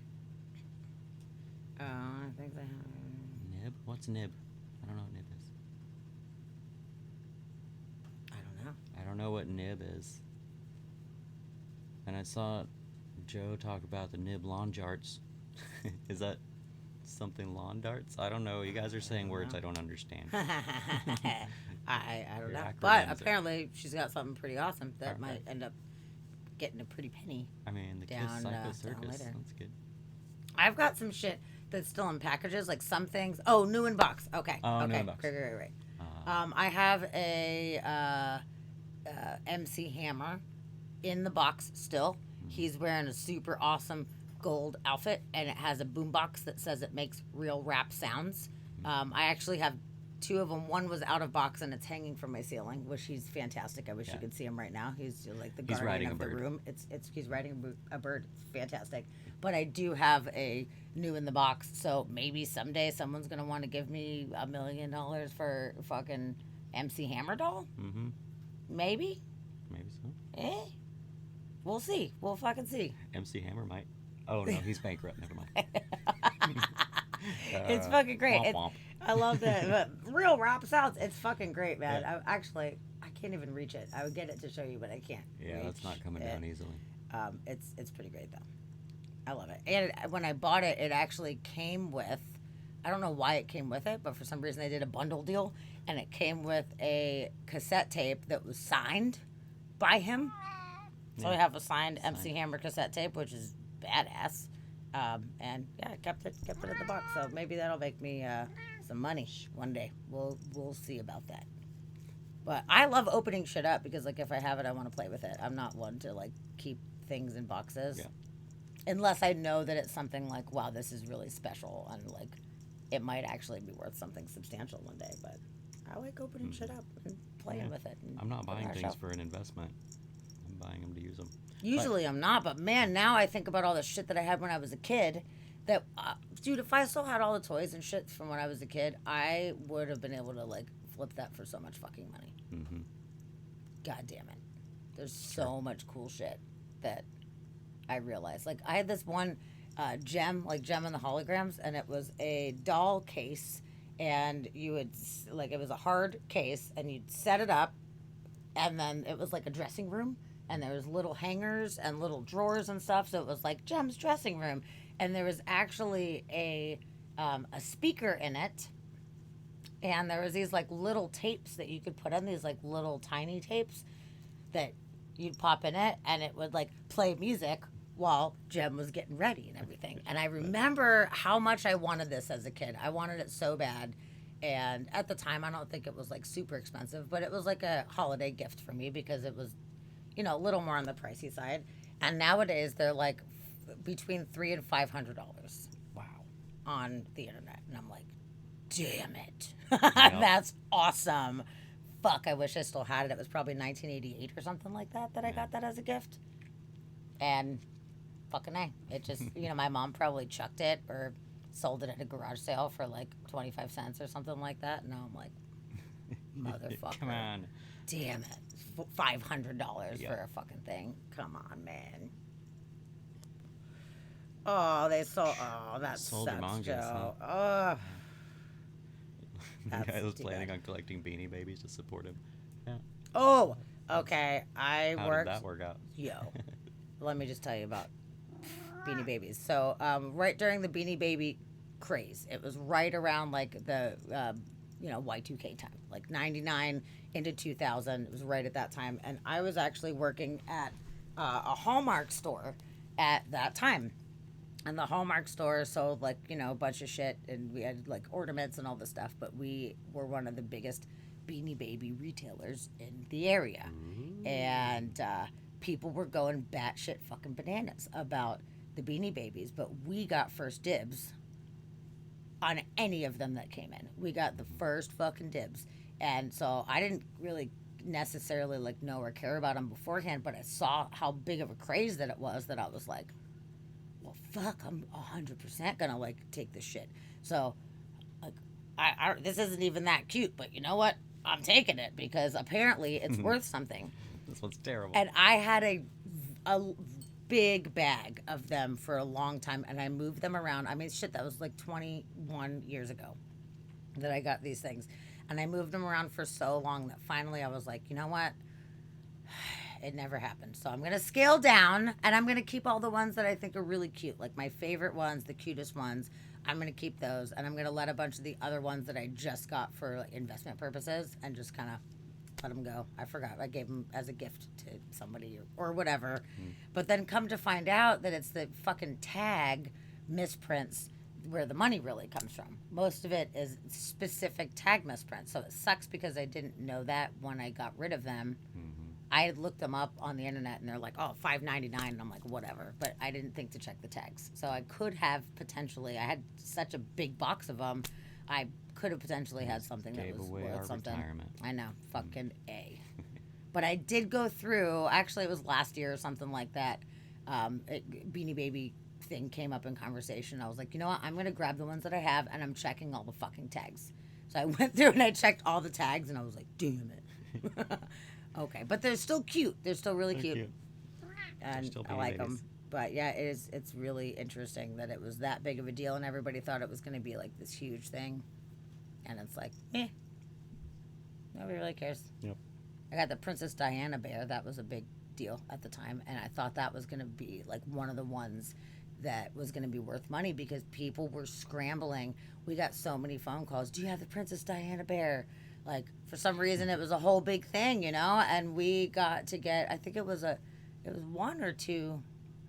I think it was one. We each got one out of the boxes. All the employees could get one, and then the rest of them would go out on the floor. So I was stoked to get Princess Diana bear. I was like, oh, shit, this one's going to be the one. Everybody wants it. And now, like, you can get it for, like, $7 on the fucking internet or something. I'm like, They made too many of them. God damn it. I know. Got to keep those limited. But I edition. didn't even think that there was that many because everybody was scrambling so hard for them. Like, Jesus. Yep. Yep. Funny. Yeah. Yeah, the things people do I know. for the monies. I know. And it was cool because I got a discount on them too. So not only did I get all of them, but I also got a discount. So I thought it was pretty good.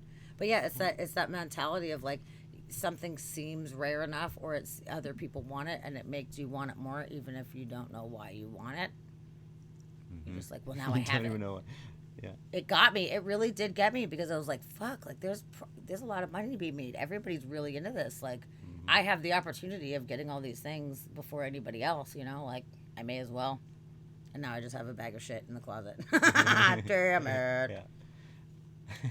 Yeah. Oh, yeah. Like, who would think when I was a kid some of those Star Wars figurines would be worth a lot of money? And you blew them up with firecrackers. We did the same thing with G.I. Joes. Oh, man. I actually have a pretty reasonable collection of Star Wars figures. And I haven't looked them all up, honestly, to see what their value is specifically. I'm not sure. But I have two of the Darth Vader head cases that you open up and they've got all the characters inside. So I got some of those. But my dad gave it to me. And he pretty much picked through all the good ones and kept the good ones and then gave me, like, all the, like, shitty ones that nobody knows, which it was better than nothing. But I was like, he didn't even give me a Darth Vader. Like, it was in the Vader head. But I was like, dude, I didn't even get Vader. Then I went to his house a few years later, and that bitch had, like, 7 Darth Vaders on a fucking shelf. And I was like, you have got to be kidding me right now. You are giving me a fucking Vader. And he's just like, okay. And I'm like, I can't believe you gave me all the figures. You didn't even give me one Darth Vader. You have like a whole shelf of Vaders. And he's like, yeah, take one, but don't take one with the lightsaber. And I was like, fuck you. I wanted to take only the ones with lightsabers, just out of principle. You fucking Don't take one of the ones with lightsabers. Vader hoarder, Dad. Gosh, Jesus. But I've got some other cool ones. I wish you guys could see. We have so many collections. I've got like a Jabba the Hutt, and then I've got a C-3PO head that you open up, and there's like a whole little land inside of his fucking head, and a bunch of cool stuff. So it's fun. It's super fun. Got some good collections out there, but we'll see. Maybe one day it'll be worth money. Maybe not. No. I have kind of a segue into stories. So speaking of weird ways to make money, and like saving money in weird ways. Okay, I'm ready. 2 of them. So, first one, there was a guy. There's no pictures or anything for these, so it doesn't really matter. I'll just read them. But this guy in California came up with a money-saving scheme, and he was able to pay off his student loan debt, get married, and buy a house in, I think it was over the course of, over 7 years, by eating every meal at Six Flags for 7 years. And he said he's pretty sure he's eaten over 5,000 meals at Six Flags. What? So you can get the yearly, not subscription. Like a year pass? Year pass, yeah, to Six Flags for $150. And that pass comes with up to 2 free meals a day. It does? Yep. So Well, if that's you, really nice that it has 2 free meals a day. I know, right? But who's gonna go to Six Flags every day and like do the whole thing and get there? Well, he lived within walking distance to, or didn't live there. He worked like within walking distance to Six Flags.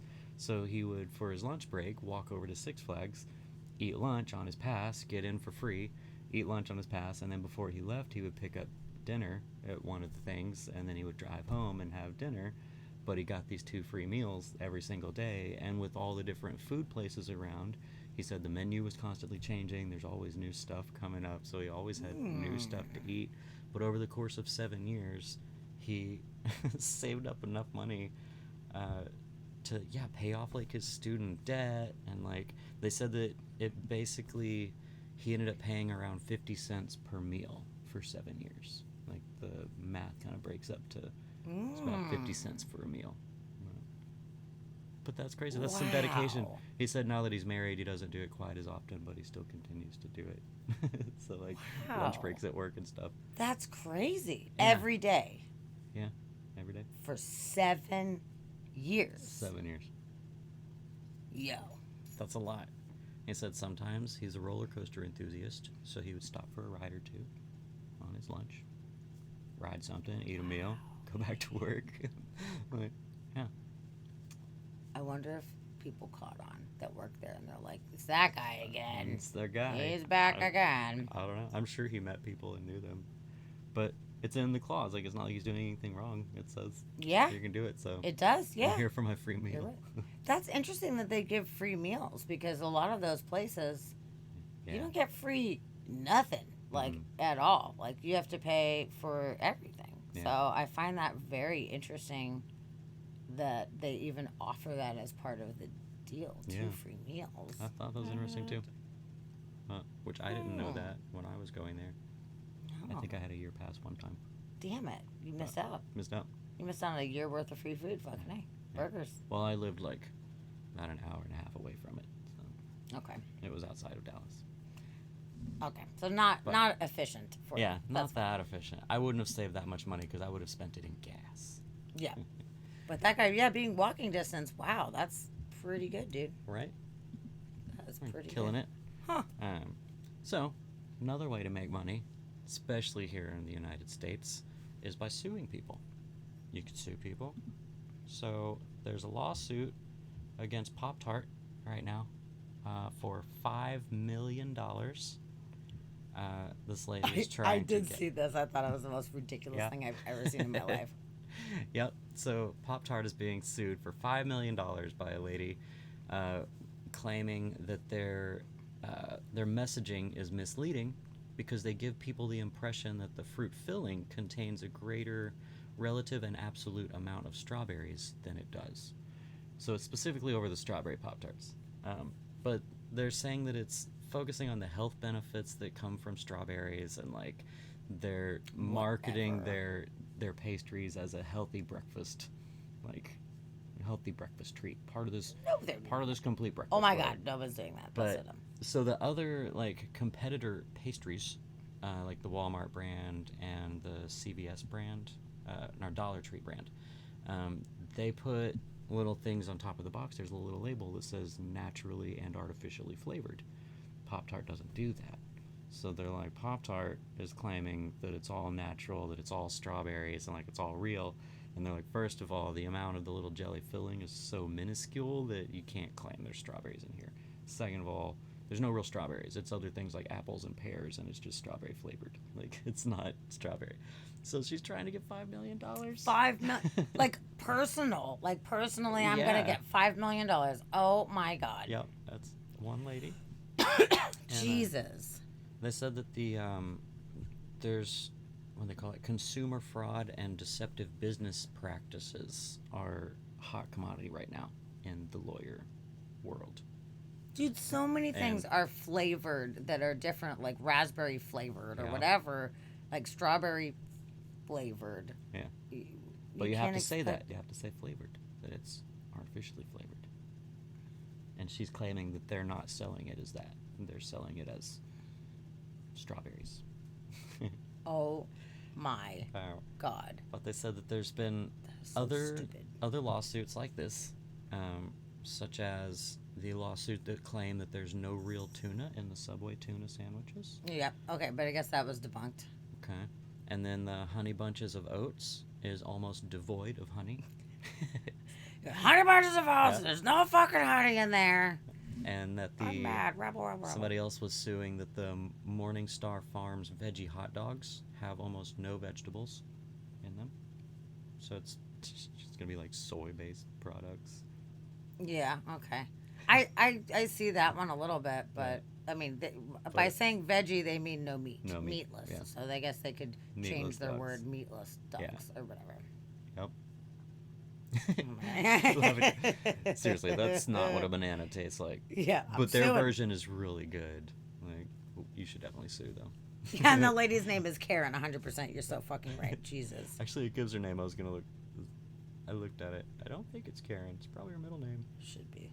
It fucking It's, should be. Anita Harris. Anita Karen Harris. Yeah.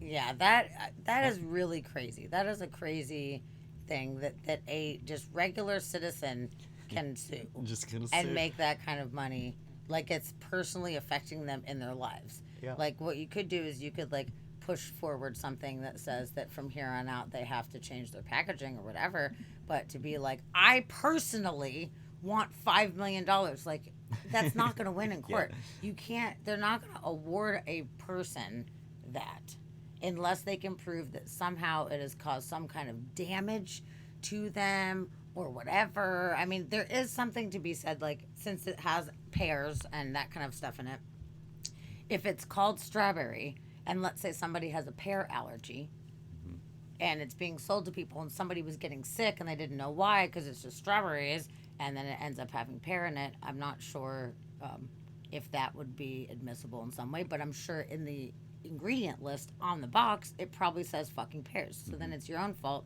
if you're not paying attention to that, really, when it comes down to it. But, yeah, I want $5 million because you just didn't label your box correctly. Makes no fucking sense. Because you don't say artificial flavored. When it's America, everything is artificially flavored. Yeah. We See, don't- even Steve says the same thing. You have to show damage. Yeah. Yeah, there would have to be some kind of reason why you have earned this money or, whatever. But So, anybody taking this to stupid. court is obviously damaged. So, maybe. True. Meanwhile, Cinnamon Toast Crunch is feeding people shrimp tails. And when they're caught, they're like, no, we're not. And people are like, oh, okay, cool. And people still eat it. Yeah. That was a crazy story. Cinnamon The fucking Toast shrimp shrimp tails tails. in there. And who was it? It was some famous person. Oh, I it don't was remember who it was. Veronica Mars. What's her name? Oh, fucking hell. She thought that I think it was possums or weasels were super cute, and her boyfriend brought her one for like a video. What's her name? Oh, I don't know. Either way, yeah, they're like, we found shrimp tails, and they're like, no, that's just extra flavoring, and they're like, fuck you, there are shrimp tails in the fucking Cinnamon Toast Crunch, man. It's crazy. That sucks that there's shrimp in there. That's weird. That's awkward and weird. Not Kirsten Dunst, the other one that looks like her. I mean, I can see her face, but I don't know who that is. But I honestly don't think that I didn't remember it being her when we were talking about it. Thought so. But I don't know. Whatever. Doesn't matter. Famous people, they're all the same. That's true. Sometimes the companies might just pay them Yeah. to just Right. shut the fuck up. Yeah. But that's dumb because that inspires other random assholes to sue people over things that aren't really bothering them. That's the capitalistic bureaucratic society we live in. It's bullshit. It's fucking bullshit. I don't like it. Yeah. Well, We gotta sue everybody. I mean, if you get hurt, if somebody's negligent and something happens and you get hurt, like, okay, I can understand in that case. oh, if she wins and they change the Pop-Tart thing, I want to sue her for changing my Pop-Tarts for $5 million. I'm suing you. You made them change my Pop-Tarts, and I'm distressed. Kristen Bell. That's the girl's name. Yeah. Was that who it was? I think it was her and her Oh. boyfriend. I believe so. Anyway, Yeah. yeah, that's a weird one. Yeah, I want to try and countersue That's a weird. somebody Yeah. for something. And be I like, think I that know would you be have so $5 million. I'm suing you for $5 million for ruining my favorite Pop-Tarts. Kristen Bell's a sloth lover. Yes, Sloth that's lover. what it was. The Shrimp Tails was Topanga's husband. Yes. Topanga. Yes. Roxy. One of my other crushes. Did you look that up or did you remember that? Because you're like the best mod ever. Either way. You For should like just say you remember. clarifying that. Yep. Danielle Fischel. Yes. Good job. Thank you. Okay. So I was like, I really didn't remember it being that one chick, but couldn't remember who it was. So fucking tastic. Yeah, that was a weird one. Okay. So next order of business of our weird news. Some of you may be familiar with the Corpus Flower. Yes. Some of you might not be. They only bloom once every 2 decades, and it's the biggest flower in the world.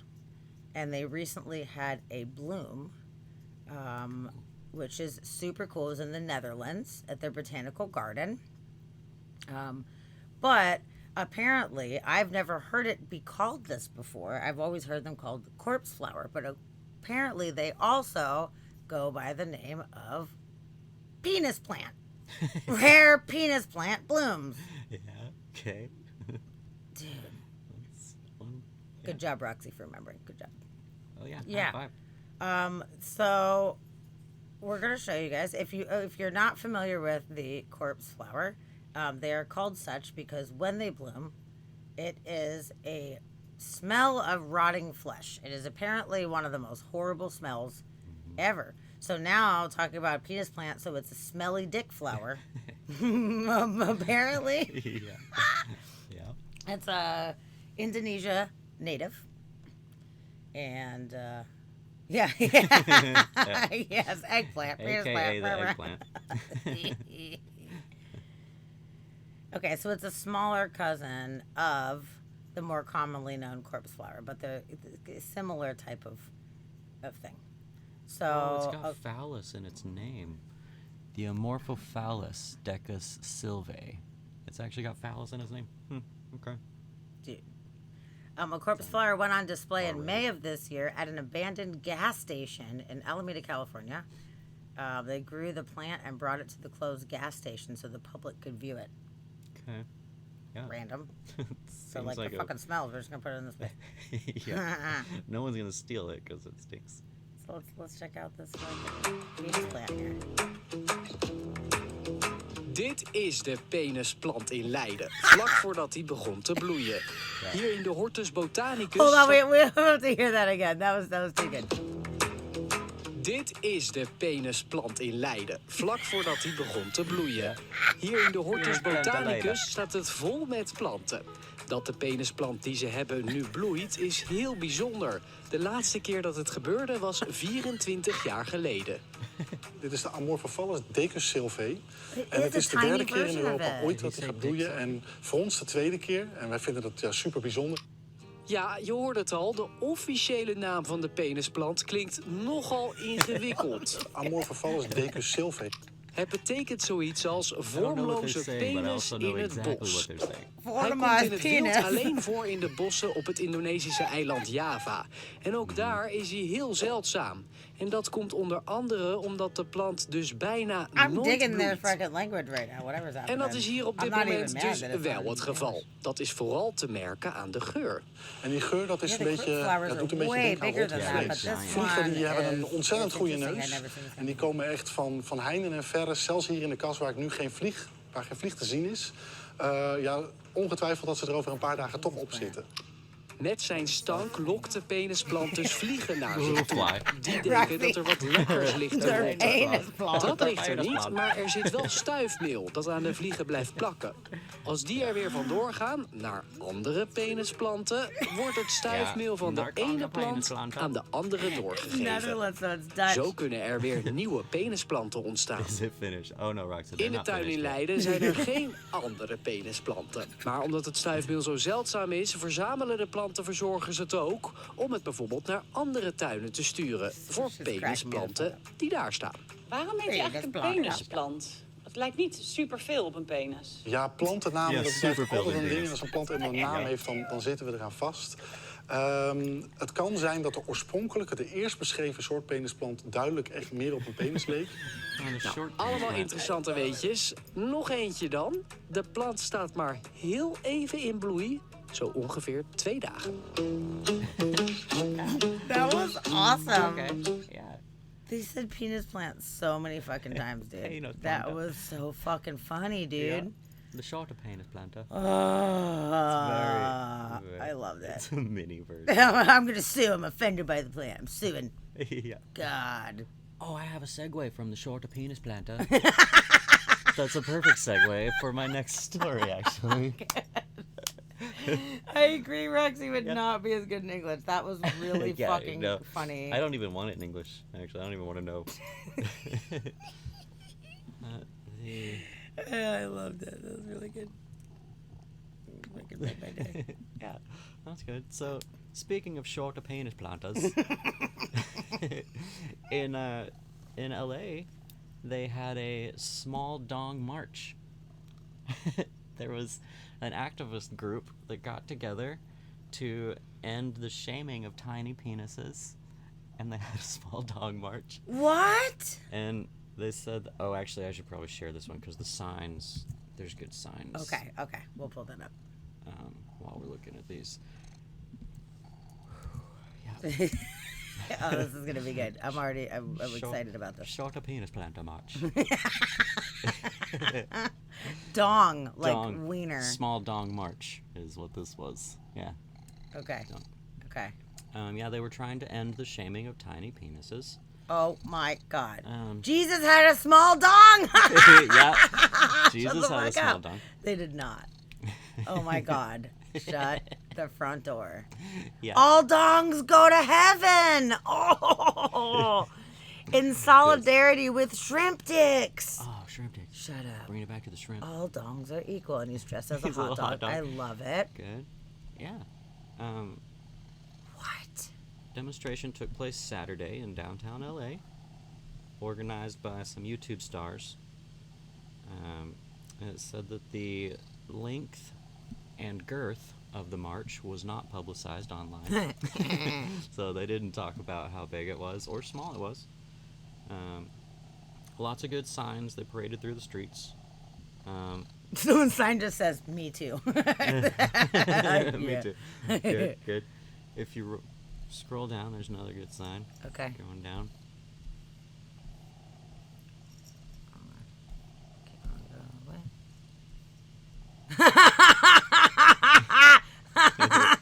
My dong is not a choking hazard. Shut up right now. Oh, Safety no, first. they did not You will do not that. choke on this dong. That's good.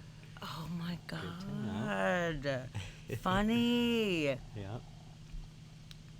We got the small dongs, big heart. Oh my God. Dude. I mean, I gotta say, I am totally feeling them.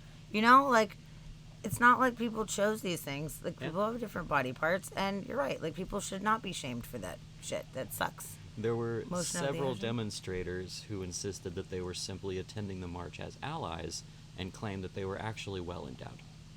I was wondering, I'm like, But are they all were these people allies. just straight up just like, I have small dicks, you know? But okay, allies. It's good. And it doesn't matter. Either way. Oh yeah, you should watch this. I didn't watch this video, but it says that there's a chant. Okay, let's do it. See if we can hear it. Motion of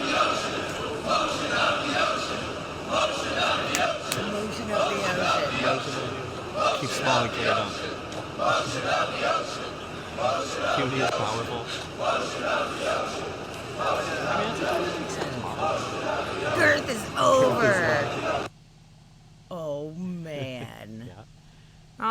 I think it's really a good thing to put out there because it's just everybody's given different things, and to shame people for any of that, I think sucks, you know? Mm-hmm. And so while they're interviewing people, somebody said, "This is my kind of movement," and while another remarked, "People are really protesting about anything these days." Yeah, Yes. people want to go yell about stuff. But it does end on a happy note. It says that though men with smaller than average appendages may face some shaming, it's not all bad news. Last year, there was a survey that found that the biggest earners, like the people who make the most money, tend to have the smallest penises. So men packing 3-inch penises, apparently the threshold for a micro penis, made an annual income of about $76.7 thousand on average, according to the report. Interesting. Not only that, but males with 4-inch penises were more likely to be promoted. So, you know, that's good. So okay. If you've got a tiny penis plant going, then you'll probably get paid well. I'm trying to put this together in my head. Maybe, no. Why would that be? Like short man's disease. It's like Yeah, I'm wondering if they're like overachieving in other aspects of their life to overcome what they consider to be a shortcoming. Yeah, shortcoming. Yeah. Yeah, no wonder you're poor. That makes sense. Yeah, that's You need a tiny dong. It's the only way. I don't know why that would affect their money in any way. Unless they can't get lady friends that want to stay with them because they have a micro penis, so therefore they have a lot more time to invest in their job. Yeah. Which is sad. Yeah. More But time on maybe their it's hands. It's fair enough. All dongs go to heaven. All dongs go to heaven. That shit is so fucking funny, dude. That was good. That was a good story. I'm glad you brought that up because that is really good. Jesus had a small dong. Yeah. Yeah, spend less time focusing on relationships because of self-esteem and more time for work. Exactly. That's Yeah. exactly what Something like that, what maybe. I'm saying. I think it might have something to do with that. Either they're just really sensitive about it, so they don't open up to as many people, or maybe they've been shot down from people and they're like, "Fuck it, it doesn't matter. I'm just gonna dedicate work because work doesn't know how big my penis is." And they like me anyway. Oh, yes, they do. You know? They do now. You were in a march. That's pretty good. Yeah.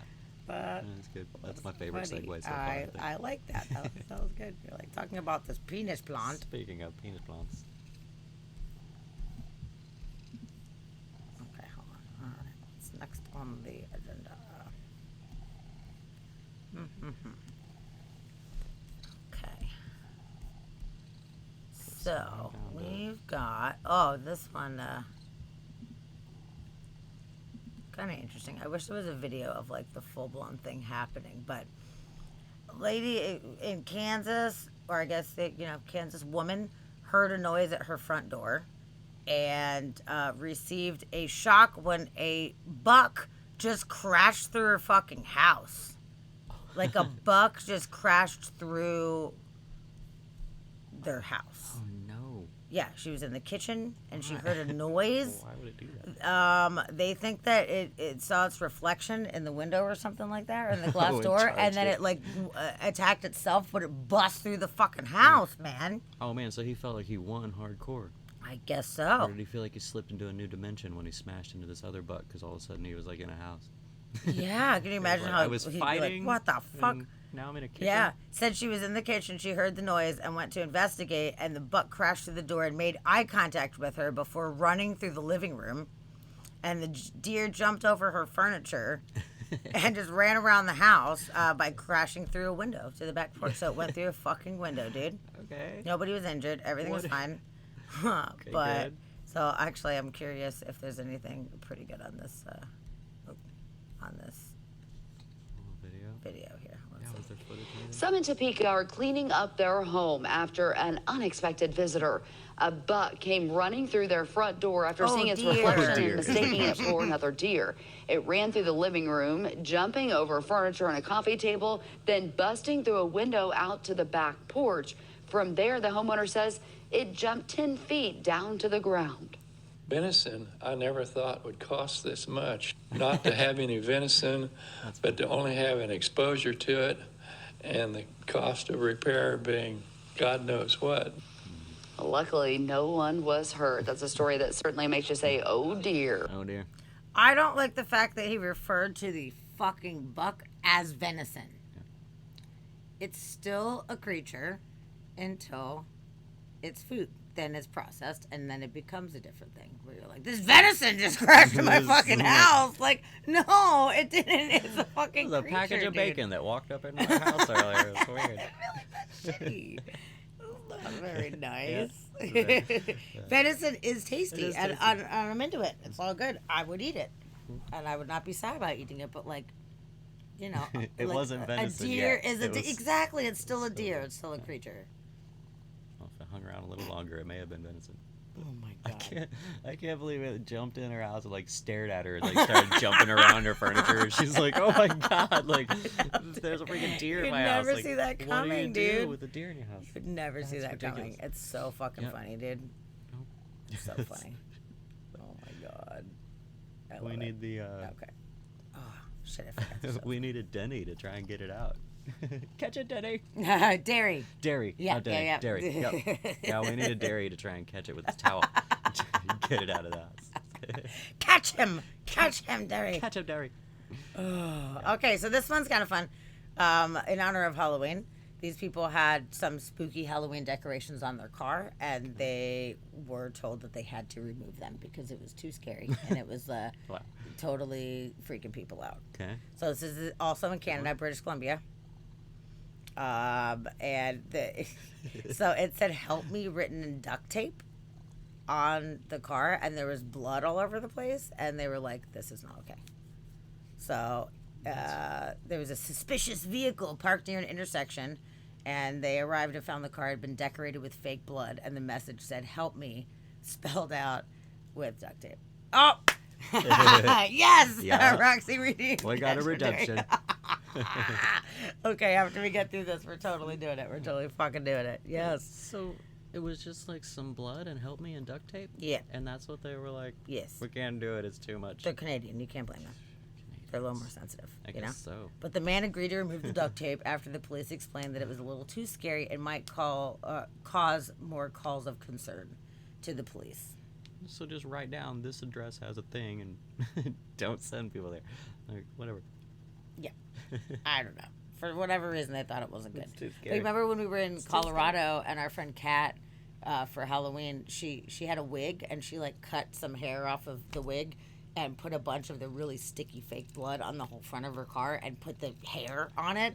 So it there was a dent in her car too, and she like made it look like it was like all like she had hit somebody. Yeah. And I was like, listen, you might get in trouble. You might get pulled over. So just like be forewarned. Just be ready for Obviously, that. if they checked it, it's fake blood and fake hair. It's fine. But like people might be concerned. Like you might get pulled over. And she never ended up getting pulled over. So worked out all right. Yeah. But I thought that was kind of funny that they were like, That it's is real like funny. too scary. It's too scary. It's too scary. Oh, it's too scary, eh? We don't like it. You're freaking out the kids, eh? Okay, so let's do. We gotta do catch 'em. Canadians, so wholesome. Unlike us Americans, not wholesome. Nope. Nope. I feel like I have a whole cat stuck on my nose right now. You probably do. I probably Wouldn't be do. surprised if you did. You see a cat? Is there a cat? There's one You're in on my- your own, dude. There's Really. one in my lap purring up a storm right now. Pluto's Hold on, happy. YouTube. Oh, this redemption's gonna be fucking great. Real quick, for you guys watching the videos, how is the volume when the videos are playing? Because the speaker's like right next to the microphone. Like, can you hear us talking when the volume's on? Is it the loudest thing that's ever happened? Or, I don't know what it sounds like. Do we need to adjust volumes, I guess, Yeah, is the let us know. question.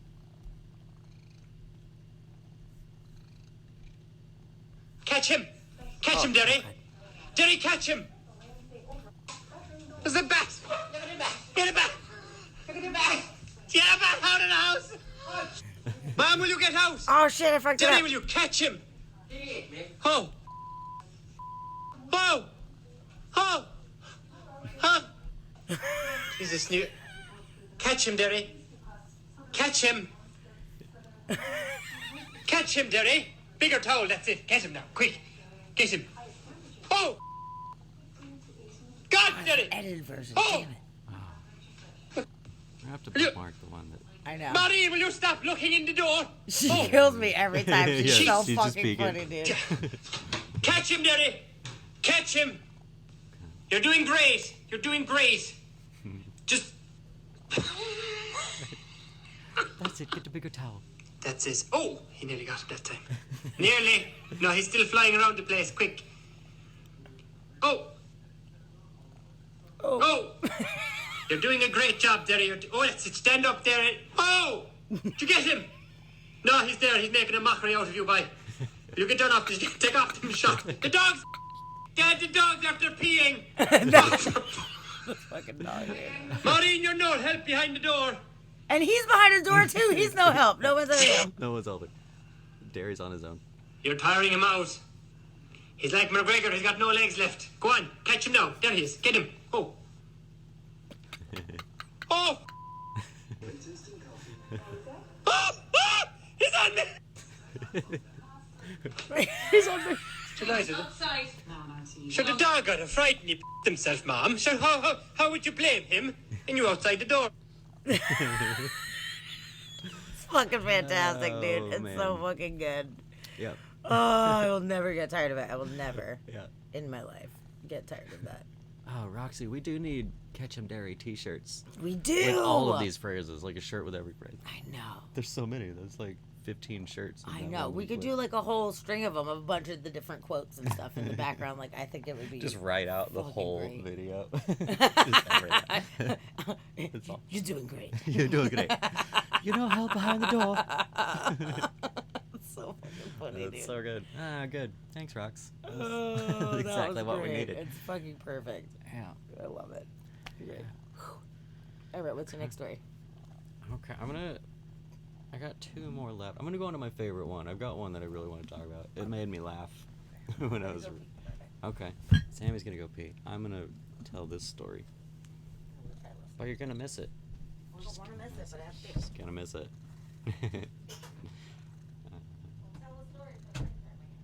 Oh, okay. Wait, I got a big ad I have to get rid of first, and then I'll tell the story. Okay. Yeah. We'll wait. We'll wait, because it's too good. Oh, Joe, good night to you. Thank you for coming and hanging out. It was good to see you. It was good to hang out with you. Glad you were back. Yeah, it's been too long. I know you were on the other night, but I was working, and I missed you. It's been rough. But there's been a lot of working. It's been a hectic couple weeks, actually. Everybody around here's been crazy. But good night to you, and thank you for coming in. Oh, yeah, I'm gonna wait on this story. We're waiting on this story. I can't do it.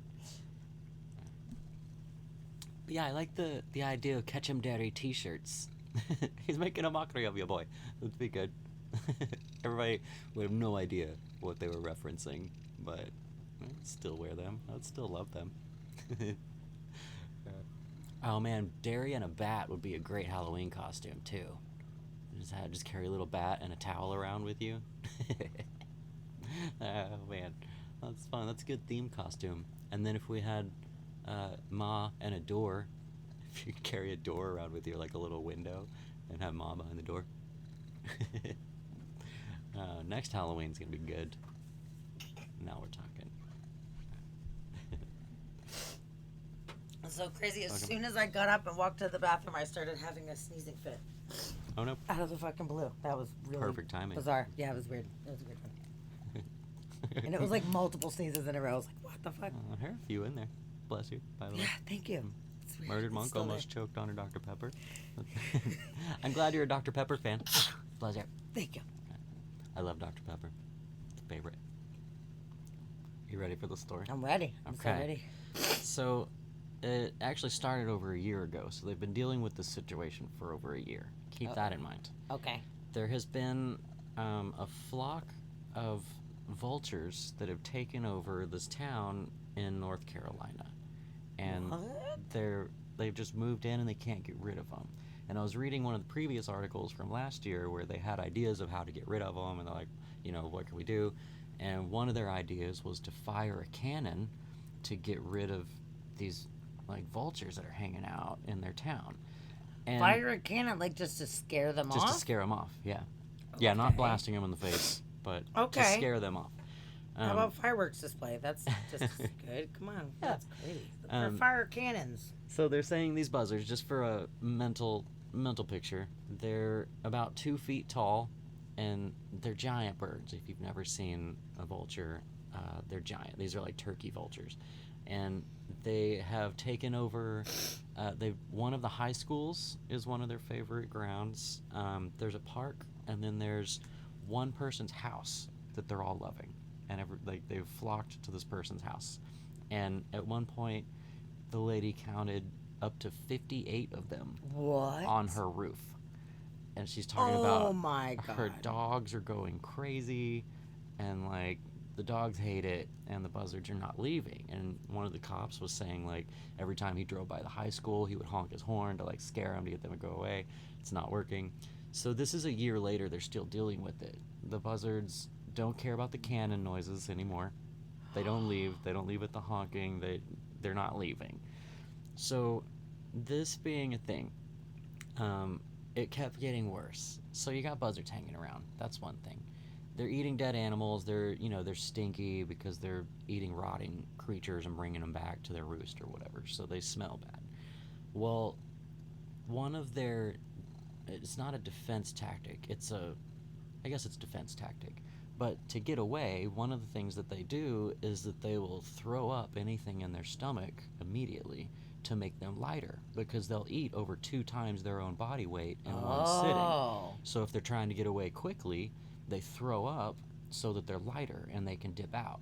So when you go and scare them, like shooting cannons, they all throw up and they run away, and they all fly away. And now you're left with rotted meat puke everywhere, which is one problem. Another problem is that their stomach acid is so hardcore to deal with all of the terrible things that they're eating and scavenging on that it's extremely acidic.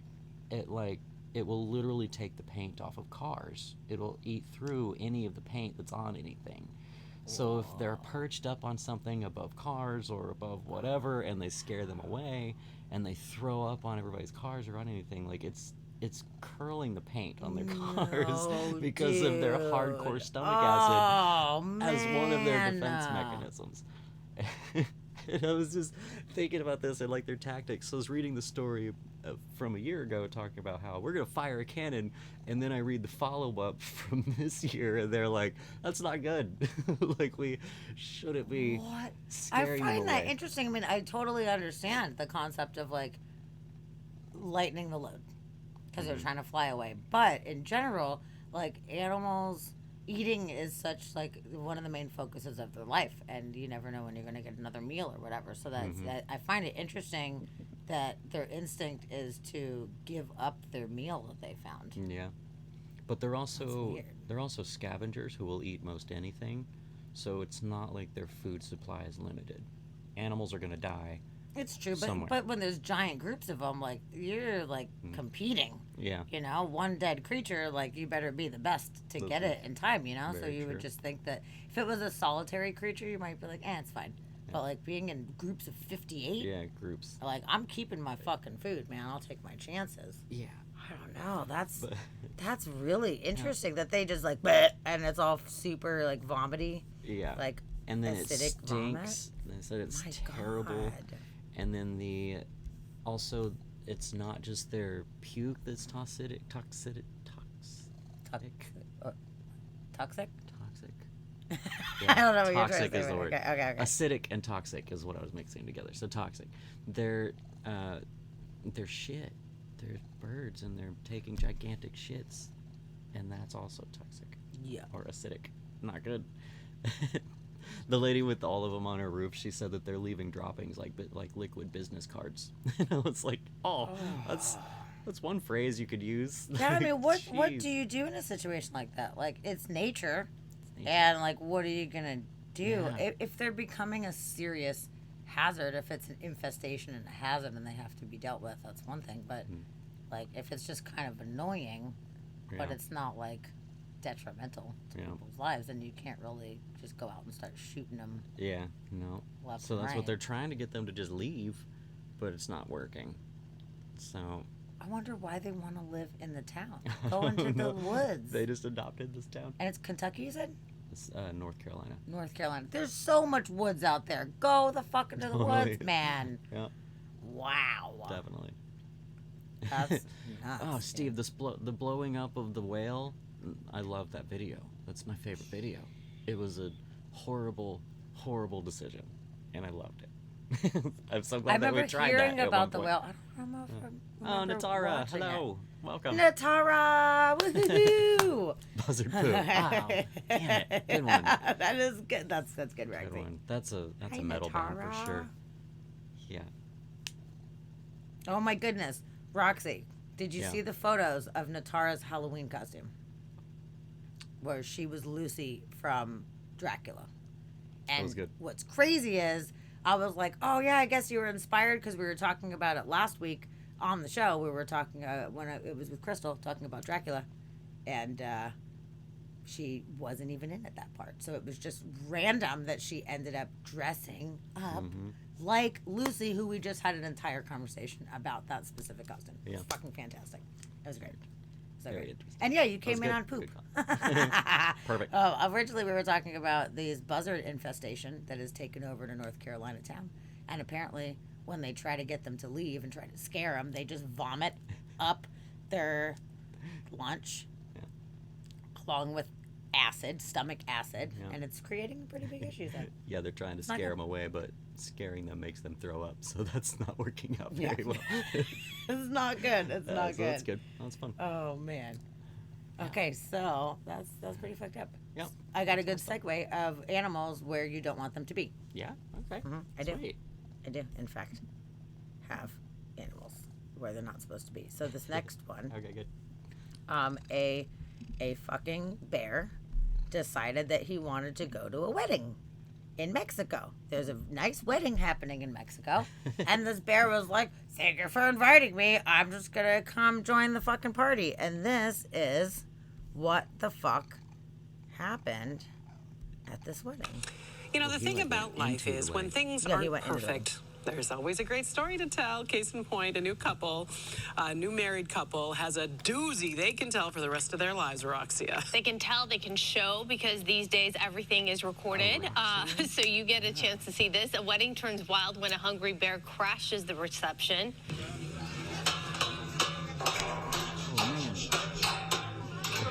They're like banging pots and pans and shit like that. They're And like, he doesn't care. Yep, that's a real bear. It And those happened people were over the just sitting weekend in there. Mexico. Dude! The bear apparently smelled the food at the wedding reception, so went to check it out. You can see people seated there at the table. One guy actually continued to eat. Yeah, why he are was those people hungry. not The staff at the reception gone? area It's like, don't apparently move, is you used know? to the Just animals don't being touch coming and milling about. So everyone was kind of calm and stayed calm. They stayed seated, and the bear eventually just wandered off. You could hear, I think, some pots and pans and dishes being some banged banging together, pots. which is what you're supposed to do. But yeah, much different than how I would have reacted. Yeah, no, same here. Yeah. I know you're not supposed to run, but I probably would have I know. anyway. I would do what you're not supposed to do. All right, Roxia, thank you. Yeah, for they were run really away. super chill. Yeah. And that bear came up and like sniffed one of the people sitting there. Like, I mean, really, it's a little bear. They're not aggressive by nature. They're more protective by nature. They're not out just trying to hurt people. You know, they're not like dicks about it. So I would kind of, I think I would have done the same thing and just kind of sat and just kind of like been really calm, because it's not just going to try to fucking attack you. Really. Probably. Most likely. It's not a grizzly. Grizzlies tend to be Yeah, a little luckily bit it was more a little intense, black you bear. know? Like, that's okay, but Yeah, a little black bear. still, that's He just wanted freaky. some snacks, you know? He just wanted some snacks. I can't blame him. But, you know, if it was an aggressive type of creature, I think it would have been, like, way fucking scarier. Or if it was like a mom and some cubs that walked in, like I would definitely back away. And be Yeah. Like, mm-hmm. Yeah. But yeah. But just being at a wedding and all of a sudden you're like, there's a fucking bear in the There's a wedding. There's a bear in bear in the the wedding. Who invited the bear? Yeah. Who the fuck? Yeah. I will say that is that a maybe good he sign? was there to be the ring bear. That was good. I like it. I'm for it. The ring bear. The ring bear. You're welcome, everybody. Okay, Yeah, I can't really blame him though. Like, but at the same time, I feel like that was like a pretty bold maneuver to go that close to people. Yeah, to just walk up in a group of people and be like, "Hey, I'm taking some cake." I mean, to be honest with you, I would have chucked him some food. But then he's gonna come back. But I still would have wanted to feed him. I want to give him a prize. Mm-hmm. I want to throw in some food like outside. Like, there, go eat out there. So the other day we went up on the roof of my work to go smoke a cigarette. Roxy just banished you. Yeah. Oh no! Why? For your terrible For my bad joke. Sorry. Me and one of my new coworkers, we were chatting about work stuff, and I was like, "Hey, do you want to come upstairs with me on the roof so I can have a cigarette? We'll finish talking about work stuff." And there was a bunch of crows on the roof. There was like, I don't know, probably like 20 crows on the roof. And I was like, damn, dude, look at all these crows. Like, I wish we had some snacks. And I look over, and she's just holding a bag of Cheez-Its. She had brought a bag of Cheez-Its up there, and I was like, oh, sweet. Like, can I have some Cheez-Its? We'll throw it to the crows. And the crows were so fucking stoked. Yeah. They were so excited. Yeah. I even think one said thank you, too. Because they were like, God. And I was like, you're welcome. You're welcome. Absolutely. So I'm going to try to make friends with the roof crows. You know, I know it's different than feeding a bear, obviously. Of course. But I'm going to try to make them my friends. And I don't know how to make them bring me things, but I thought it's always cool when they, like, bring little prizes and stuff. So maybe I'll have to make it a thing to, like, go up there every day and just be like, hooray! Like, I love you guys, and maybe they'll be my friends.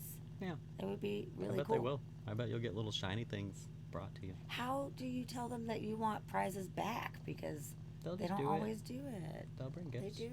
Yeah. If they like you, they'll bring gifts. I'm going to have to make it a thing. I should get to work 5 minutes early, and I should bring snacks, and I should go up to the roof, and I should give snacks to the birds, and then go clock in, and then go do my fucking job. Yeah. I should do that. I should make that a thing. Maybe you'll get a little trinket. I really want trinkets. Oh, How are they going to know where to leave it for me? Wherever you put the food, probably. I would put the food in the same place. Well, I'm chucking it, like, over onto the other roof of the building next door, because they were all over there, you know? Gotcha. Like, I don't know. Maybe I'll lay some on the little ledge or lay something some on like the that, ledge. and then be like, this is the region. Because they're watching. They'll see you. Okay. All right. Yeah. Yep, okay. Yeah. Roxy said the same thing. Okay, That's I think I'll do that. what I I'll was thinking. throw some to them, and I'll put them on the ledge. Put a little pile or something. Yeah, for later. So after I'm done, and and I walk away, then you can go ahead and have some extra snacks, and then you can bring me prizes, because I would love it. I would fucking love it, man. At Choop, I worked at a place called El Chupacabra, and it was right on the beach here in Seattle, and there was an outdoor patio, and we did chips and salsa for most of the tables, and the birds fucking knew, man. They knew that there was chips everywhere, and if they came around, people would give them chips. And there was crows, and then these little, I don't even know what they are, little sparrows or whatever that would come, but they started to get like real ballsy, and they would just like hop on people's tables sometimes, and we'd be like, fuck guys, like you guys can't be hopping on people's tables.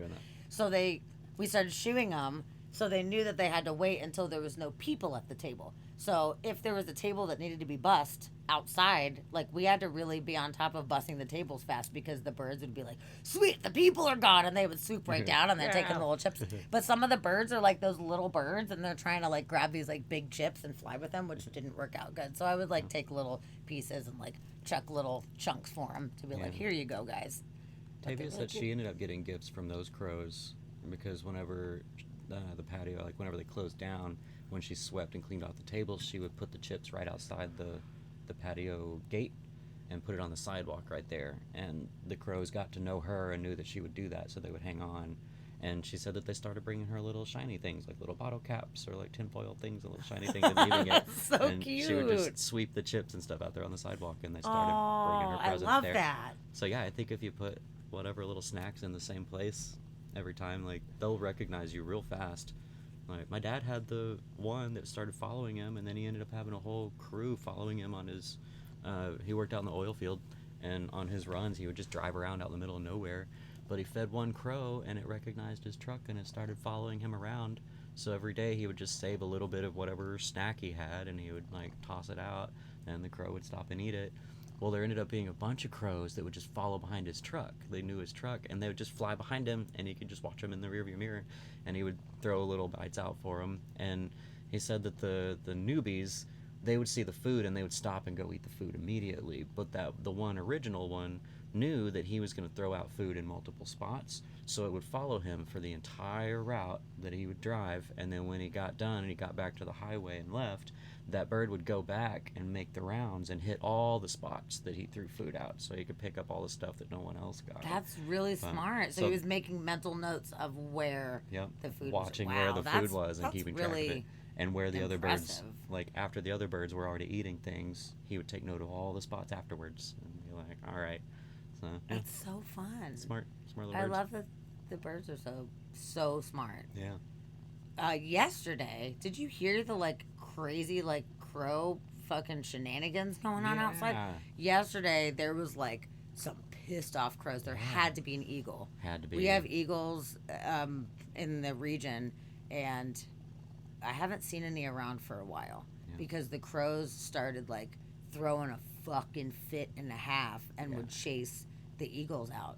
But yesterday it was hardcore. There was I don't even know. I don't even know how many crows, but it was a lot of crows just screaming for 10 minutes solid. I was like, damn, dude, something's going down out there.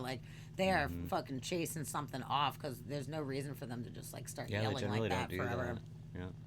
It's funny, they do yell at if there's the cats that wander around outside and stuff, they always yell to alert each other, so they know where the cat is. I've noticed when Jedi goes outside, they'll follow it and they'll start cawing, and wherever he goes, and then as he moves, there'll be another one down on the other side that'll start cawing. Really? And they kind of follow, so they're letting everybody know where the predators are.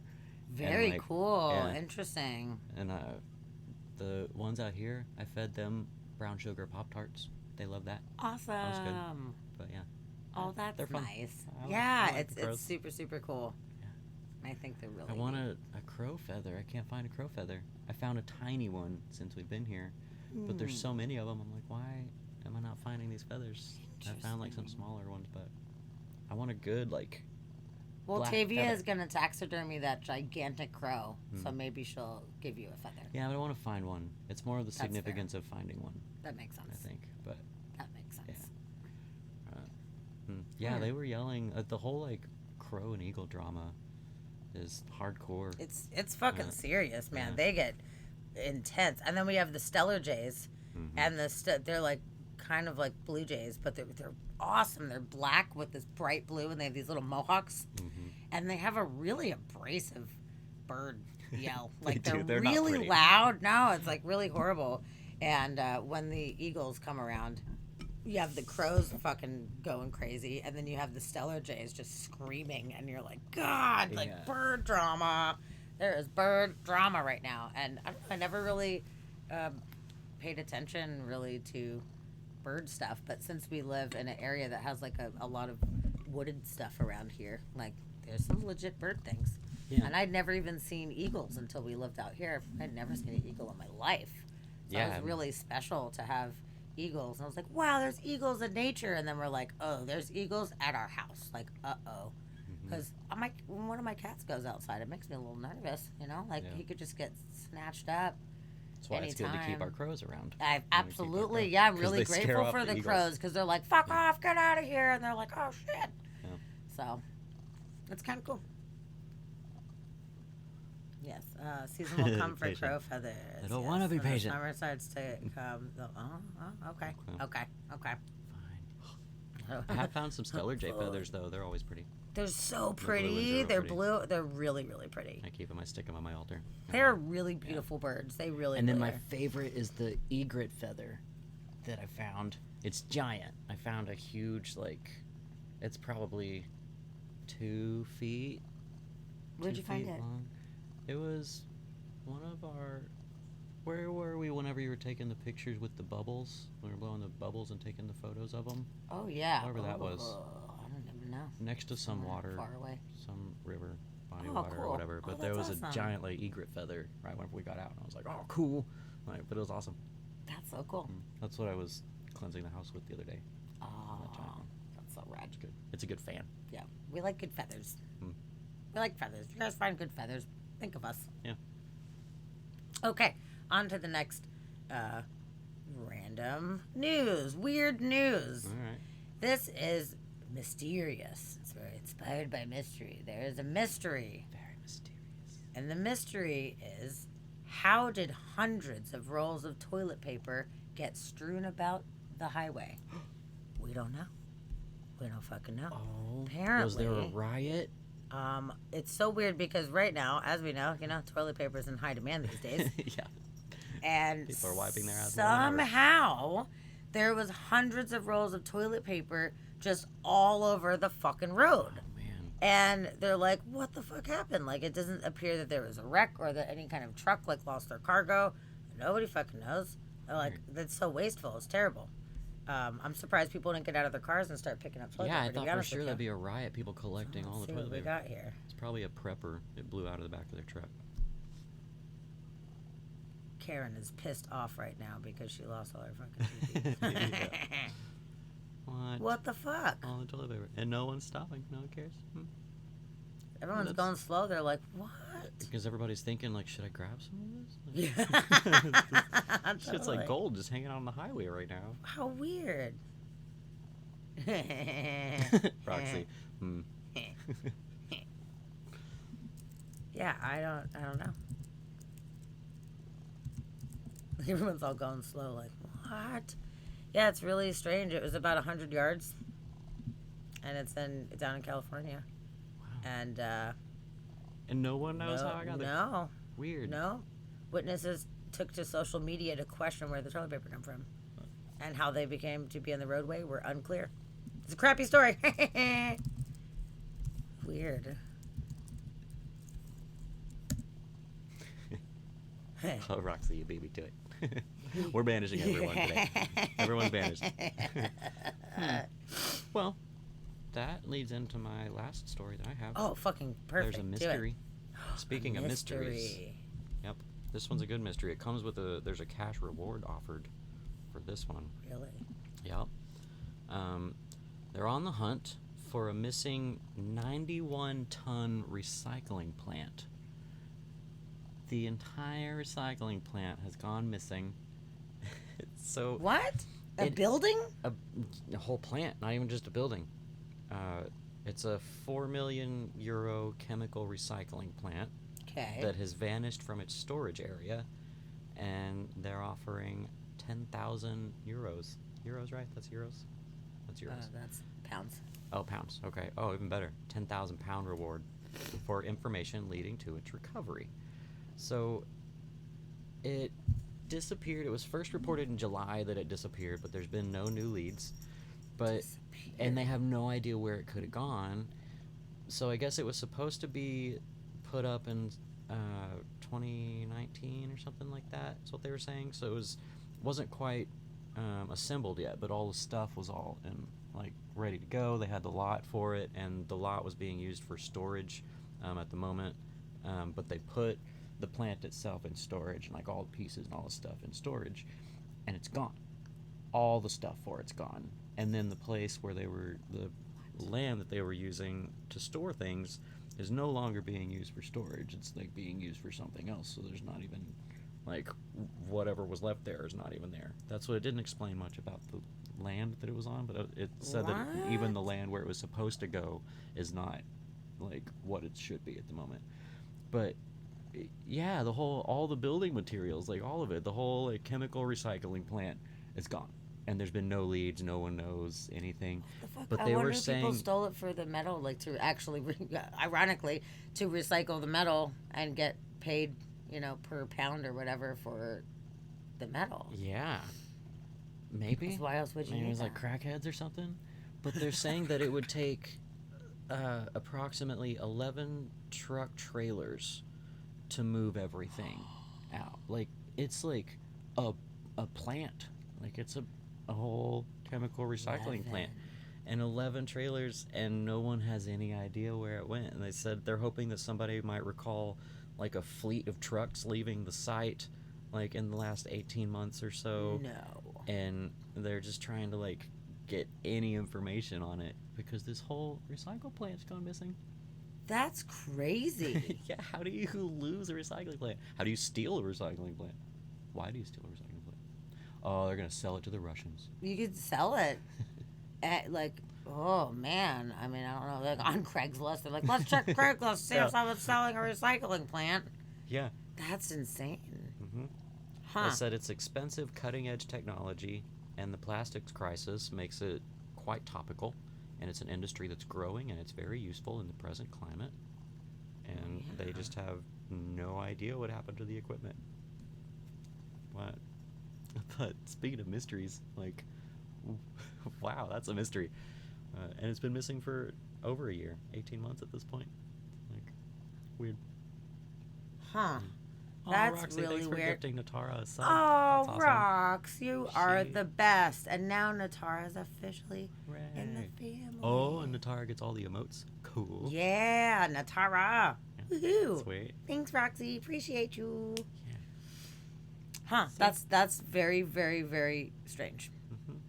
I can't even understand. 11, like, truck trailers. That's not just like you can get a U-Haul or whatever and move some of this shit. No, that's a... It got to be an inside job. An operation Somebody, of some kind. That's a somebody heist. knew that shit, was either unlocked or unattended or was not being used at that moment, and then knew that there was no security or whatever, and totally took that shit probably to be sold elsewhere. It's got to be. Probably. Because, I mean, if it's... How many $1 million of the plant did they say that it was? Originally? How many $1 million of it? Yeah, like, well, how many $1 million was it worth? Did it say? Oh, in the beginning? I didn't see an actual amount. $4 million. What? The owners of a Oh, $4 million chemical recycling plant. So somebody knew that it was worth $4 million. Yeah. I mean, I can't blame them. Oh, you got a pink ghost? Cool. Woohoo! You're a pink ghost. Yeah. Oh. Yeah. That's if somebody tries to really sell weird. you a recycling plant, you know, if you can buy it for less than 10,000 pounds, you can buy it and then make a profit with the reward money. Yeah. So that's good. Fucking A. That's a money-making scheme. That's really, really, really right strange. Okay, speaking of money-making schemes, we got a good segue. Okay. Making money left and right in this podcast. I know, yeah, we're killing it right now. This is interesting. So there's a New York art collective, and they announced that they're going to be selling 1,000 Andy Warhol sketches for $250 each. Now, 999 of them are forgery prints. One of them is the original. One of them's real. And nobody knows who the one is that's going to get the original, but they made the prints look old. So there's no way to really tell, which is a cool money-making scheme. Yeah, I feel that's like pretty they're cool. like, hey, you might But get then lucky, you might not. Yeah, that one, how much is that one going to be worth? Well, it The says the sketch was sold for $8,125 by an auction house in 2016.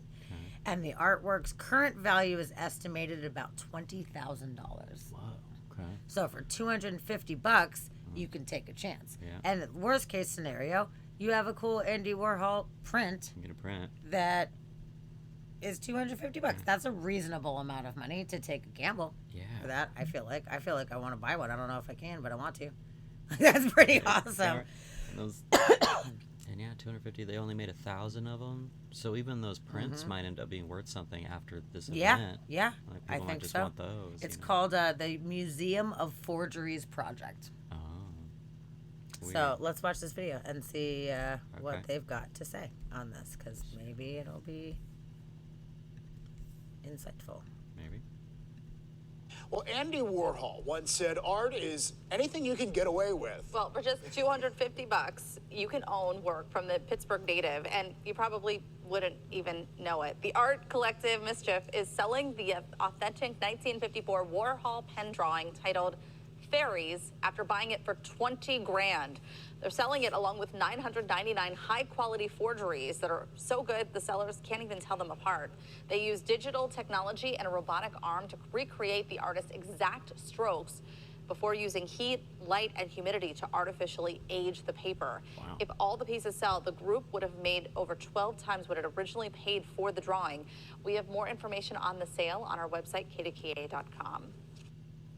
Wow, that's pretty cool. It's They smart. went through a lot of trouble to get those to look original and like feel original. Yeah, but they'll end up making $250,000 from this this scheme. From their $20,000 purchase. Yeah. Well, no, it was they got it for $8,000. Oh, So see in the it's video, she 8,000. said that they bought it for 20. Oh, okay, because this says the current value is estimated at about 20, but it said the sketch was sold by an auction house. Okay, so I don't know. I can't say for sure. But either way, yeah, you can make $250,000 off that, and then the person that ends up getting the real one can end up selling it for a bunch, which is great. And then everybody else you're not asked out of a lot of money. Like they could have been like $1,000 and you might get a print, and they probably would have sold a bunch. Probably. But $250 that's really, really, really reasonable. That's not a bad gamble. It's not. It's not. Well, that was on October 26th. I don't know. I might be interested. And it's called Fairies. That's pretty cute, you know? Fairies, yeah. Okay. I like that. So I don't know if there's like a list or whatever, or if they imagine they're going to be sold out super fast or whatever. Like, I don't know. But that's pretty cool. So if anybody's interested, go ahead and Google that. And maybe you can get one. Whatever. I might do it. Cool. Yeah, that's weird. Okay. Good one. Okay. Oh, this next one, this is pretty fun. This is pretty fun. So down in Gulf Shores, Mississippi, Morgan Freeman is actually from Mississippi, and I guess he's owned some property down there for quite some time, and they were doing an interview for new police recruits down there. Okay. And oh shoot, Tuxedo Hammer! We hey, just got a Tux. raid. Hi, Tux. Good. I have not seen you around forever. It is so nice to see you pop in. Thank you so Yeah. much for bringing your raiders. Yeah, it's been a long time. Thank you for coming. Yeah, I hope your stream was awesome. Yeah. That makes me so happy to see you pop in. Yay. Anybody that has not followed Tuxedo Hammer, please go ahead and give them a follow. For the new raiders, welcome in. We are Inspired by Mystery Podcast. I am Sammy Soares, the host. This is my co-host, Dusty Rockets. And on Mondays, we do Weird News of the Week segment. And we are just sitting here talking about some weird shit that is going on in the world. And so far today, we've talked about penis plants in the Netherlands.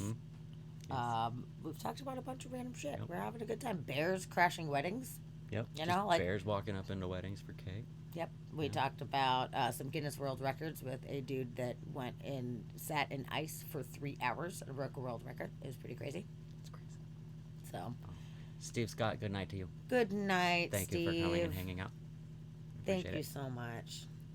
Thank you for your sarcasm. We love having you here. Yeah, I hope you had a really fun stream, Tux. It's really nice that you thought of us and came in. I appreciate that so greatly. So, yeah, welcome, everybody. It's happy to have you guys. Welcome in. Yes. So, the current story that I actually just started prefacing, so you didn't miss too much. So, Morgan Freeman is from Mississippi, and they were doing an interview at the police station to interview new police recruits, and they brought in Morgan Freeman for the fucking interview. So, people go into the interview, they're like, okay, like, I'm going to do my police interview, yada, yada, yada. And it's Morgan fucking Freeman. And everybody was like, because, you know, like. You're already nervous for an interview. Yeah. And then And you're it's Morgan starstruck Freeman. as well because it's Morgan Freeman. You care about Morgan Freeman. I know. Nobody's like, oh, Morgan Freeman. And apparently he had a hat on and everything. He was just super chilling. So they were like, you know, we wouldn't have even recognized him. But as soon as he opened his fucking mouth, it's like Morgan Freeman. So here's the article here. And this is Morgan here, hanging out with all of the other coppers. Nice. So, yeah, it's a really interesting one. Like, what was he thinking? It was really strange. And it said the 84-year-old actor, which, by the way, that freaks me out, that he's 84 years old. I love him. Yeah, we I don't love have to Morgan talk Freeman. about Oh my God. Yep, those who turned up for the interview were shocked to find Morgan Freeman was involved. Weird. So yeah, he's originally from Mississippi and owns property in Gulf Shores. So he honestly cared about who was being hired to be the cops of the area. Yeah.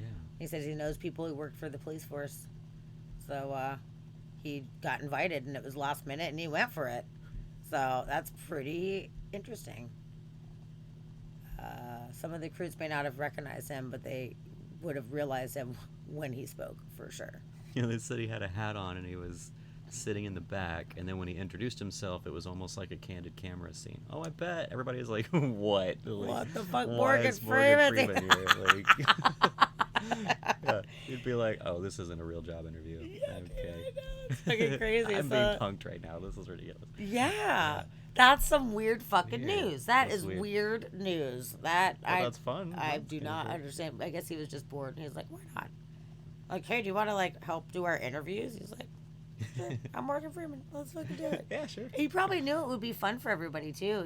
What a cool thing for these Probably. people to experience just randomly, It must be interesting being that famous and that well known that just your presence in any situation, in any place, brings so much joy and happiness to other people. I think that would be one really cool thing to come out of fame of that level, which honestly, I would never want to be famous like that. We've talked about this before on the podcast, where I wouldn't want to not be able to go to the store on my own or whatever. Everywhere you go, paparazzi, all that shit, people punching paparazzi in the face. I don't want to fucking do that. Poor Britney Spears, just wants to go get gas and everyone's in her face. Fuck that. I would hate it. Yeah. But when you get to do something fun like this, you just get to pop up and do a thing, and everybody is so happy to have you and see you there, and it's in a more calm setting like that. I think that would be a really nice thing to be able to give to people. Then everybody has that story, yeah, that was one time I met Morgan Freeman and he interviewed me, what the fuck? Yeah, that'd be weird. Super weird. Weird. I love how Best some job of interview the, ever, then. Oh yeah, for sure. At the point you're I don't even care if I get the job or not. That was fucking awesome. Yeah. But I love how some of the stars go into hospitals and stuff, not just Make-A-Wish Foundation specifically, but like Johnny Depp dressing up like Captain Jack and going in to the cancer wards and shit like that or whatever, and just being in character and saying hi to kids. I think it's so nice that people can use their fame and their face to just make people happy. Spread some joy. Just being there makes people happy, which is interesting because it's America. Celebrity culture is just so integrated into everything that even half-ass celebrities, people get excited about half-ass celebrities too. But Morgan fucking Freeman, he's one of the most famous people in the fucking world, Yeah. That's so cool. Super I thought it was great. I thought it was a nice, good wholesome story. We need some of those these days. We do. Okay, well, we're gonna switch gears from a nice wholesome story to a absolutely fucking horrifying story, guys. Transition. Yeah, Okay. this is pretty crazy. Hold on, let me go to the main article and then I will tell you what's going on. So this just happened yesterday, and in Tokyo. So it's Halloween in Tokyo. Everybody's dressed up in costumes, whatever. Halloween's not as big out there as it is here, but people are still dressed up. And a man was dressed as the Joker from Batman and started stabbing people on a train in Tokyo. He stabbed 17 people on this train and then set the train on fire. Wow. What? Yep. Damn. And the doors weren't open to the train. Oh, no. So people were having to crawl out of the windows of this train. And it is absolutely a horrifying situation. It is not the first time that somebody dressed as the Joker went on a spree like this too. Which I find I wonder if it's the same very person. interesting. I don't know. Weird. Yeah, that's freaky. Yes. Yep. So 3 of them are seriously injured. Surprisingly, nobody was actually dead. Wow. I don't know about the people yeah. that got seriously injured, but there wasn't like a bunch of dead people on the train. But they got the guy. He's 24 years old. Oh, they did get him. Okay. They got this guy. Yeah, I don't know about the first one. I don't know the details about that one. But yeah, he was wearing a costume, so nobody was really like too skeptical of it. Yeah. But he just began stabbing passengers and then was pouring a liquid resembling oil from a plastic bottle onto the seats and then lighting them on fire. And it's really horrible because the quote, we'll get to the quote in a minute. It's really, it's terrible. Real quick, we'll just show this video. Oh, yeah, like... Yeah.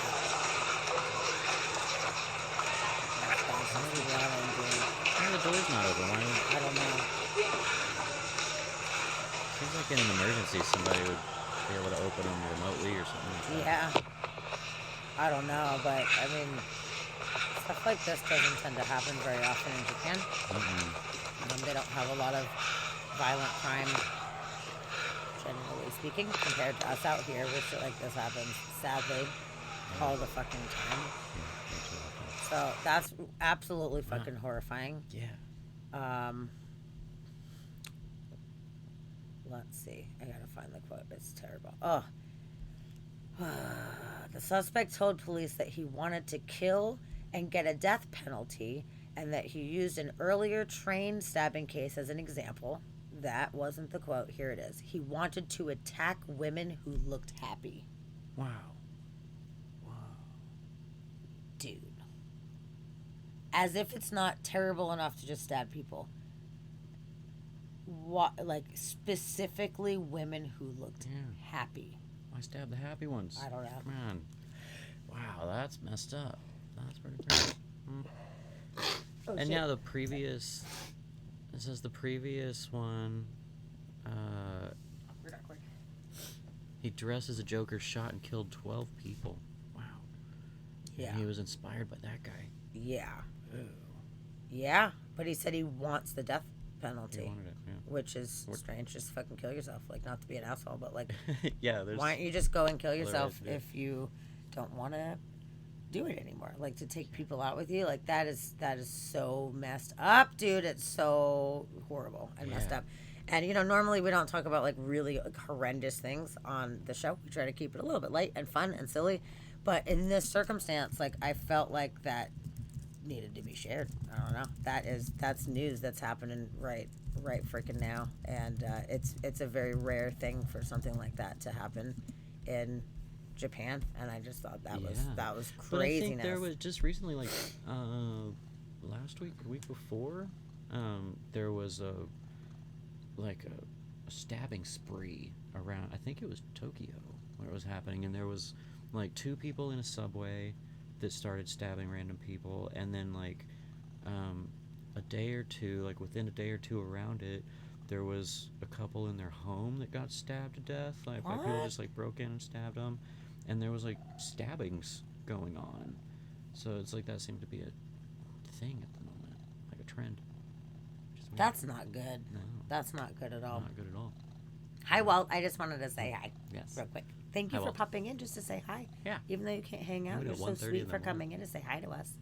We adore you. Yeah. And thank you for the blessing, rocks. Yeah.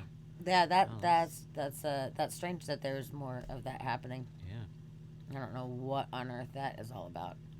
But I don't know what's it's going pretty on. fucking terrible. Oh, you know what? That one wasn't Japan. It was Hong Kong.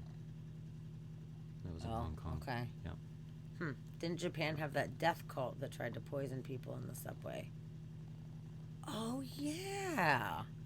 I do remember hearing about that. That was a while ago. I don't know that one. I don't remember the details of that, but something about like poison on the tips of umbrellas or something like that, and they were trying to like rub up against people or something and poison them, if I'm remembering correctly. Or was it a gas thing or something like that? They ended up catching him. It was a good few years ago. I don't remember the details. Dusty's looking it up right now. Yeah, 95. It was the gas thing. Yes. That one? The sarin gas? I think so, yeah. Oh, yeah, 1995. That was way longer back That was than forever, I thought. Yeah, because it was gas, and I think they were popping them with their umbrellas. I think that's what it was, and they were running. They were, like, had these gas things. I'm scanning real quick to see. Yeah, Sauron for sure. I just scanned by it. They took part in bizarre rituals such as drinking his bathwater and wearing electrical caps they believe synchronized their brainwaves. Whoa. Okay. So, cult indeed. That's what this was. Okay, so scientists help produce the poisons.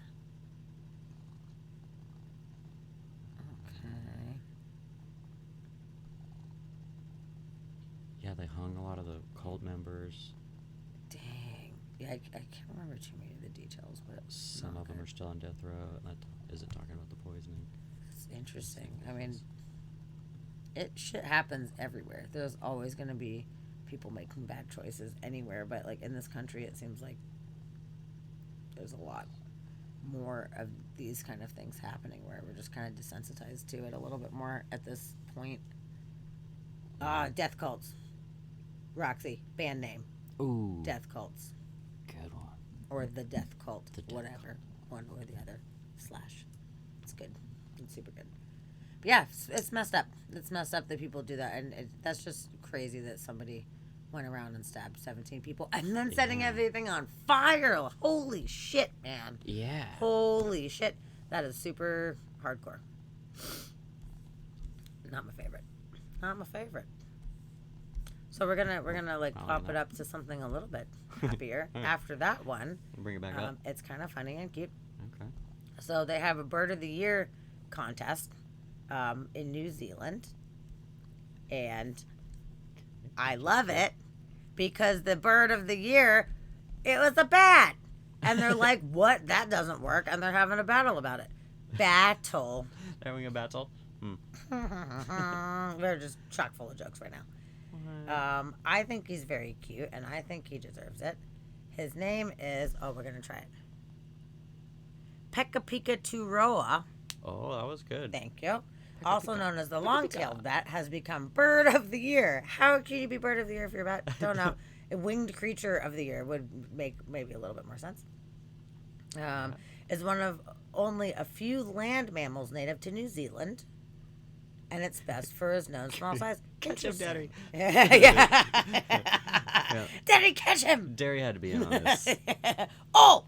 Yeah. The conservationist group Forest and Bird decided to include it in the contest. I bet Derry was on the board. Maybe so. Derry's like, put in the bat, put the bat. It won a 3,000 vote lead.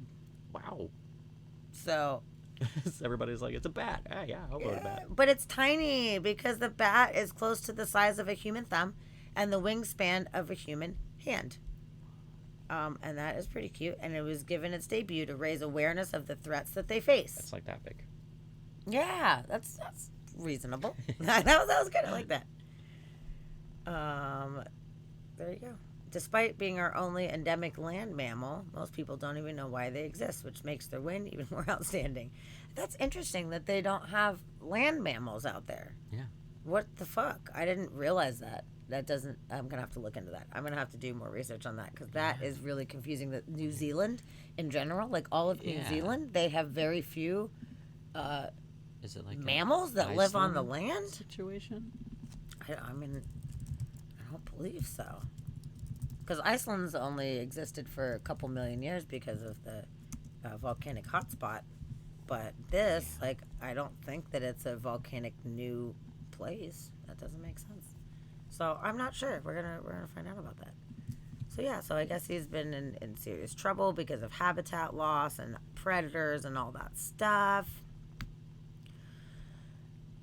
So 58,000 votes were from more than 100 countries. Interesting. That's interesting. Yeah. So some were not happy and they're like, fuck you, that's not a bird. You guys are stupid. But a lot of people were like, whatever, it's a bat and it's fine. And we're calling it good. It's fine. Looks at a kiwi bird. He's making a mockery of your boy. Totally. Oh, God. So that's fun. Let's see his little face again because it's so fucking cute. Aw, he looks like he's smiling. Look at his little mouth. He totally looks like he's smiling. I think bats are really cute. And he's fluffy. I wish I got to pet that bat. Oh my God. I don't know if I ever told this story in the podcast before, so stop me if I have, but my goodness. A couple years ago, me and Tavia went to Leavenworth, which is a Bavarian town that is out in the mountains here in Washington. And it's really cute. If any of you guys have not been, it's absolutely adorable. And we rented an Airbnb that was actually in a cave. And ever since then, apparently it's become a big deal. Now everybody knows about the cave Airbnb in Leavenworth. But at the time, we just happened to randomly find it on Airbnb. And we're staying there, and we're like walking around the next morning before we go out and hit the town, or afternoon, let's be real, whatever. And there's a little bat just hanging on the side of this rock. And me and Tavia are like, oh my God, it's a little fucking bat. Like, we love bats so much. And he looked all like just chill, and he was sleeping. And we're like, oh my God, we want to pet a bat. Like, I've never pet a bat. Have you pet a bat? And she's like, I've never pet a bat. Like, let's pet the bat. Let's pet the bat. So we go up, and Tavia does it first. And she goes over it, and she's like on top, because I'm down below. There's this rock thing. And she bends over, and she just for like half a second, just like boop, boop, boop, like pet the bat. And just for a second, he was kind of like, and looked up, and then just closed his eyes. Like, we weren't disturbing him. He was fine. It was totally fine, you know, but we wanted to pet the fucking bat. So after Tavia pets the bat, I'm like, oh, I'm petting this bat. He doesn't mind. We're not bothering him. It's great. So we pet the bat. Boop, boop, boop. Totally fine. No big deal. Bat didn't bite us. Everything was copacetic. So we post on Facebook, oh my God, we just pet this bat. It's so awesome. We made a friend. Look at this bat picture. We pet him. People on Facebook, like, had a fucking heart attack. So many people. It was so funny. Me and Tavia's friends were popping up, like, being so overdramatic about this fucking bat. It was so fucking funny, but ridiculous. They're like, you need to go to the hospital right now. And somebody like, immediately go to the hospital and have them give you a rabies shot and all this stuff. And we're like, yo, it was like fine. Like, all we did was go like this with one finger on the bat for like 3 seconds or whatever. Rabies. And they're like, no, bats carry rabies and you're going to get rabies. And like not everybody, a lot of people were really like having a fucking thing where they're like, you need to go right now. So we start looking up rabies facts because we're like, okay, everyone's so fucking concerned. I think they're overreacting, but let's know if this is actually something serious that we need to pay attention to. So before we just be like, you guys are all crazy, we're going to look into it. So we're in Leavenworth doing all this fun stuff, and there's like a little gazebo, and me and Tavia just sit down in this gazebo and we start researching bat facts. And we're sitting there, bat facts, rabies facts, and like all this shit. And we spent like an hour sitting there, and then we had to respond to everybody. And then there was this ongoing conversation. It was so fucking ridiculous. And, you know, coming to look at it, there is a very, very slim percentage of bats that have fucking rabies. In general, animals don't tend to, like, you can't assume that an animal just has rabies unless they're actually showing signs of being rabid. Like, sure, certain animals are more likely to carry it, but to just assume because something has the ability to carry it and it's just fine, like, there's no need to assume that. You don't need to freak out. It's not a whole thing. And we were responding with our rabies knowledge. We're putting links to stuff, and we're copying shit, whatever. Me and Tavia are working double time. We're like, everybody needs to calm down. Like, everybody calm down. We're 100% fine. This is not a rabid bat. In fact, only 0.2% of Washington bats population actually carry rabies anyway, and this and that. Like, we were like spitting fucking facts at this point. But it was good for us to check just to like be sure, but we're like, okay, this sounds so unreasonable. Like, we need to make sure that this is so unreasonable. And we took a photo in front of there was a hospital that we just happened to walk by, and we're like, oh, should we go in? Oh no, we got fucking rabies. So it was kind of funny, but to this day, that's still like a joke of ours about like petting bats and pissing everybody off and getting rabies. Apparently, next Halloween, you guys should dress up, and somebody should be a bat, and somebody else should be a rabie. Hello, my name is Raby. My name is Raby. Raby the bat. And then, yeah, they're like, an animal has to bite you or scratch you and get their saliva in you. Like, there's a very specific process that has to be done to contract rabies. You can't just be in the presence of something or lightly touch its fucking fur and get it. It's not like a disease that's emanating from its entire, like its aura is just one rabies that if you get near it, you're going to get this thing. Like, I felt like people were being super intense about it. Murdered Monk, good night. Good night to you. Thank you so much for Thanks for coming hanging in out and with us. hanging out. We love having you around. Yeah. I'm glad Thanks you're for coming part- in and following us. Yeah, I know appreciate you it. came in randomly, and it's really nice that you hang out with us. We appreciate you. We appreciate your random finding of us. Yeah, for sure. Very, very, very much so. You are so welcome. And hopefully we'll see you Wednesday. It'll be good. So yeah, there's my bat rant. Where everybody was fucking freaking out. I couldn't believe how intense. Like, so intense. People were really, like, very passionate about that. And it wasn't even like, don't touch the wildlife because yada, yada, yada. Like, nobody really said anything about, like, don't disturb the wildlife. It was like, you're going to fucking get rabies and You're die. gonna get rabies. Yeah, okay. So I looked up the New Zealand mammal thing. Oh, great. Fantastic. I would love to hear about it. So as far as indigenous land mammals, it's 2 species of bat, and that's about it. A bat and a whatever word I can't pronounce. And then other mammals that they have several dozen species of whales and dolphins, and then they also have 7 species of a seal or a sea lion, but they're water-based. But as far as land mammals that are indigenous and from there, is bats. Now there is another one, like they've got fossils from mammals who were there, and this one is called What's that all about? the Miocene St. Bathans mammal, which it's currently unnamed. They're just calling it a thing, but it's a primitive mammal from the early Miocene, of course, and it's a member of the St. Bathans fauna. They said neither a placental nor a marsupial provides evidence that flightless, fully terrestrial mammals did in fact once live in Zealandia, which is in contrast to the modern New Zealand, where bats and seals are the only non-introduced mammals in the otherwise bird-dominated terrestrial fauna. What happened? They just never had them. There was no, I guess like you said, they were volcanic, and there was just I don't believe that New Zealand. Oh, I thought that I you don't said it was. think. No, I was saying that. What were we talking about? Oh, Iceland. Oh, so you're yeah, like, is it like Iceland's Iceland? And Iceland is so new. Yeah. That only certain things that were introduced there live there. There's not a lot of animals there really at all, or bugs or whatever, or insects. There's none of that stuff. It's so remote. But as far as the creation of New Zealand, I thought that it was attached, like part of Pangea, essentially. I could be wrong. It might be volcanic, but I honestly didn't think that it was. Yeah, well, now I don't know. Now I'm really curious. They do have more than Iceland has because there's stuff that's been brought in since. So it's saying that in about 1250, the Polynesian brought in basically Polynesian rats. And then in 1769 onwards, Europeans brought in pig mice, rats, weasels, stoats, ferrets, and possums. And then there's also the livestock creatures that got brought in way later. Cattle were brought in 1814. Deer were brought in 1864.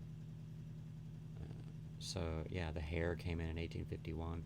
So the moose, they brought moose in 1900 to 1910. Hey. So they have moose now, apparently. Moose. New Zealand moose. Wow, can you imagine trying to bring a moose somewhere, anywhere? Yeah, Really? yeah, anywhere. Just pretty taking a rough, moose dude. somewhere is going to be rough. But yeah, there's a very, very small list of land mammals for New Zealand. Very, very, very interesting. And I bats feel like are I the want to one. do like more research personally on that because that's very surprising. There has to be There's got to be a reason. Some kind of reason for that. Yeah, either it's newer land, Yeah.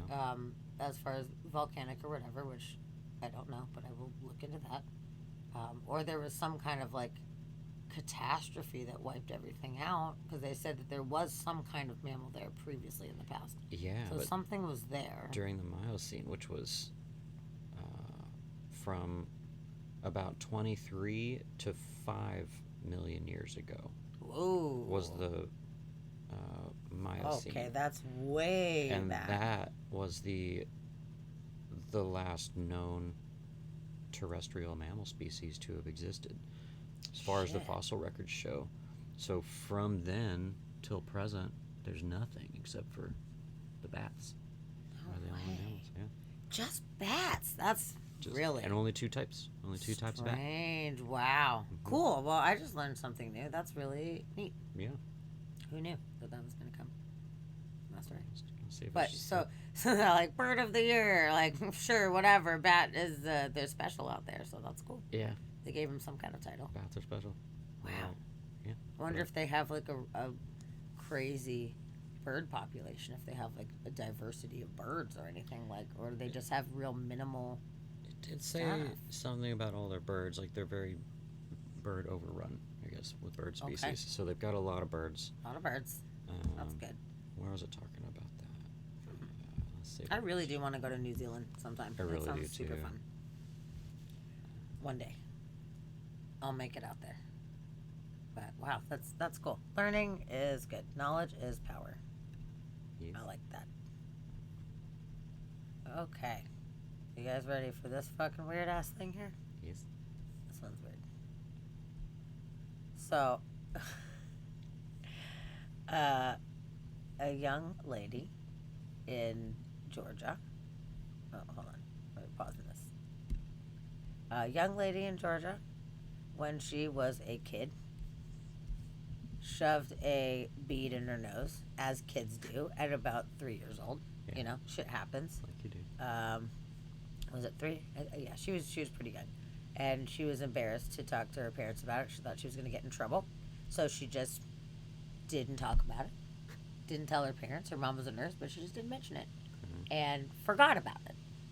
Totally forgot about it. As time goes on, like whatever. Obviously, it's fine. It's not a big deal. Can't breathe out of that nostril. It's fine. Yeah. Whatever. Well, she could breathe. Somehow it went in the spot where she could breathe. Oh, okay. It was all right. But then more It was recently, like one of those pony beads with a hole. It was fine. something like that. But recently, all of a sudden, she couldn't breathe out of her nostril. And she was like, oh, what the fuck? That's really weird. She wasn't even thinking about the fucking bead situation. And she puts a fucking camera, like one of those earwax cameras, into her nose to see what was going on, and the fucking bead was in there. So it came out in a huge booger How much in her longer nose. after? It was 20 years. It was She had this 20. bead in her nose for 20 It was years? 20 years. So I'm going to show you guys this photo here, and then we're going to see about watching this video and see what the fuck's going on with this. It's a pretty weird one. Having a fucking booger. No, hold on. Blows out giant booger 20 years after childhood bead stuffing incident. Yes. The So, bead stuffing incident. I This remember. is the bead. Oh. That's the bead. No. It had been lodged in her nose for 20 years. Yeah. And it is one of those pony beads. No wonder she could breathe. The booger covered up the Dude. Oh, pony bead. That's what you meant by pony. Okay. Yeah, it's pony Those little bead. plastic The- ones. Got yeah, it. the got it, little got it, got it. raver candy beads, like the pony beads. Since Oh, I RJ just told you about this? It's crazy. Really? That's fucking crazy. Yeah. So let's see. Which video? Maybe watch the first one? Yeah, she said she totally fucking forgot about it. And then all of a sudden was like, what the fuck? And then there it is. Let's There it see. is. Let's see what she has to say about this. Memories you have from being really little, like 3 to 5 years old, that you don't know if they're real or they're something you saw on a TV show or that your parents told you or something like that. So you're not really sure if they're real, but you remember them. Well, when I was like 3, I remember sticking a bead up my nose and being like, it's not coming out. I didn't tell anyone. I don't know why, but I didn't tell anyone that I stuck this bead up my nose and forgot about it. This is probably TMI, but I had a sinus infection a couple weeks ago and I had this massive booger. I could not get out. It was like right up here and it would not come out. It was super painful and it was bothering me. So I got one of those earwax cleaning cameras. I know you're not supposed to use them anywhere else, but I used it in my nose to see if I could see this, and it was just big, and I couldn't get it out.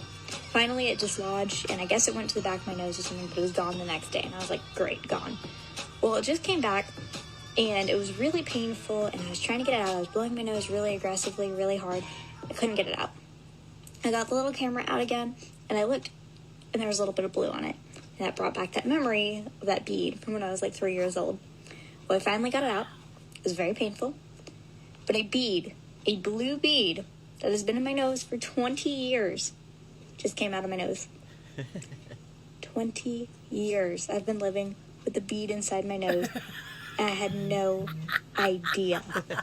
Dude, that is very interesting. Well, at least it came out and didn't just like turn into like a tumor or something. Like, yeah, no, it could have been really, really bad. Dude, fucking gross, rough, dude. That is a rough one. I thought that was horrible. So of course I had to share that with you guys. Yeah. Well, that's and it's fun. interesting, she just kind of like forgot about it. She was so young when it happened that it just kind of like whatever. It just wasn't like a prominent thing that she was thinking about. Yeah. And then all of a sudden, guess what? It's back again. It's returned. Guess who's back? Pony's back.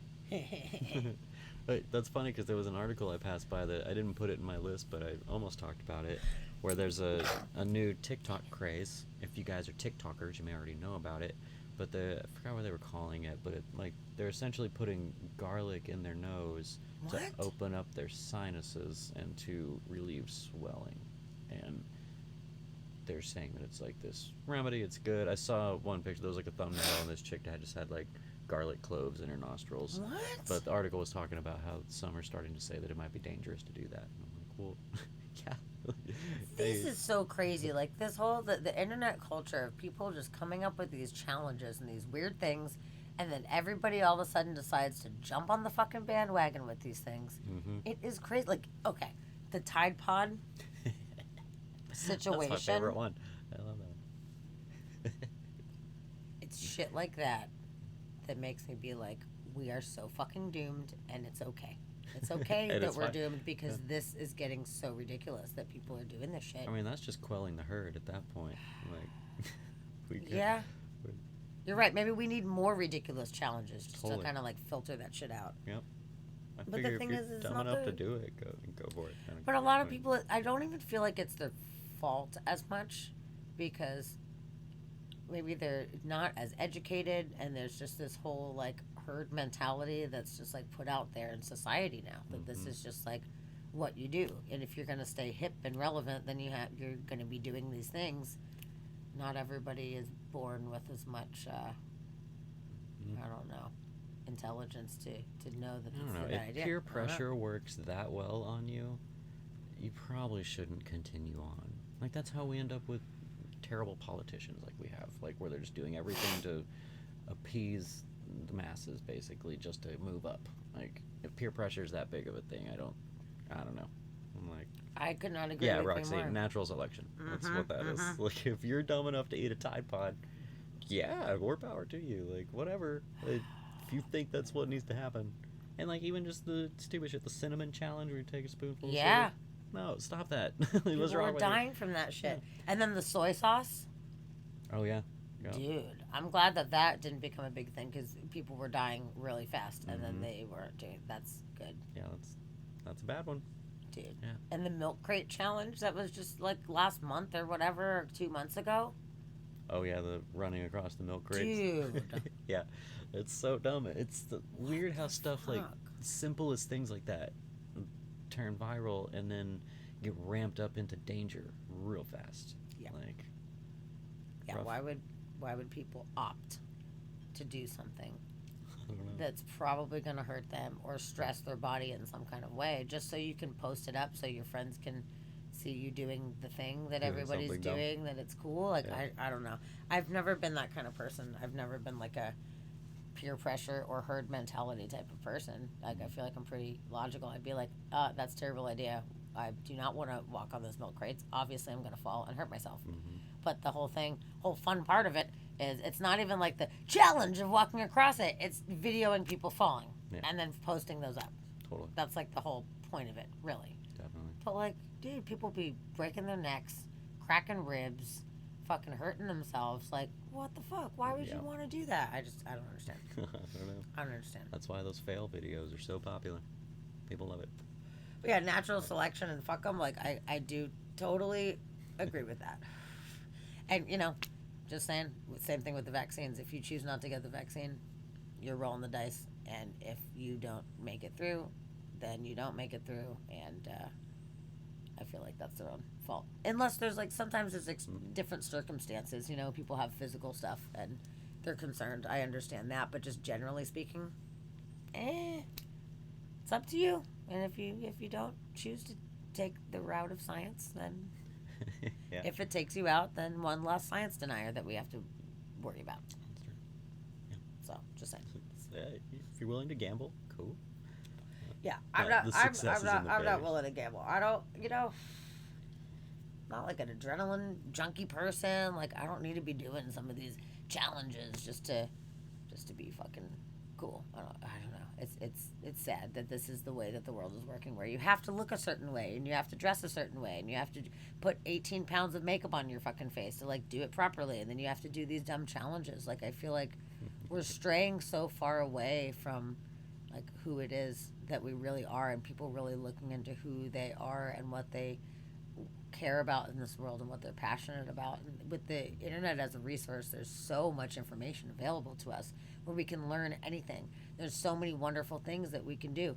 You want to know how to build something or craft something or whatever, go on YouTube. You can learn all of the shit. There's like a wealth of information right there, and people are choosing to do the dumbest shit possible. Yeah. And it's really sad. I kind of liken it to like all the good things about the internet are there. Like, we could be making good choices and using it correctly, but we're choosing the dumb and the dangerous, and like that's what becomes popular. It's kind of like food choices, where we could definitely be eating healthy and like we could eat, you know, everything that's good for us, but we don't want that. We want Twinkies. You know, we want terrible things for us, even though that we know it's terrible for us.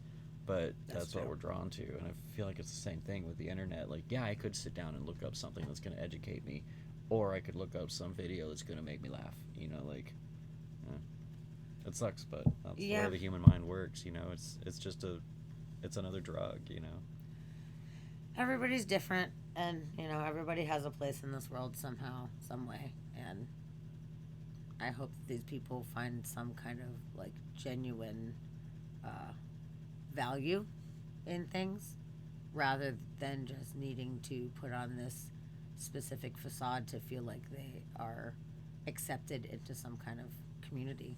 And honestly, you know, me coming from Florida, that's one of the things that really, really bothers me about Florida. And every time I go back, it's so fucking apparent, and it drives me crazy, is that there's this look, and there's this specific thing that people really strive to fall into this. And there's very, like, I don't know, there's things that give you, like, street cred, you know? It's like, you gotta have, like, the fanciest sneakers. Like you can't just have Payless. That won't do, you know? Like, even if you're poor. Like, you gotta figure out somehow to get $400 fucking sneakers that are white, that are gonna get fucked up in 2 seconds, you know? But, like, they don't care. Yeah.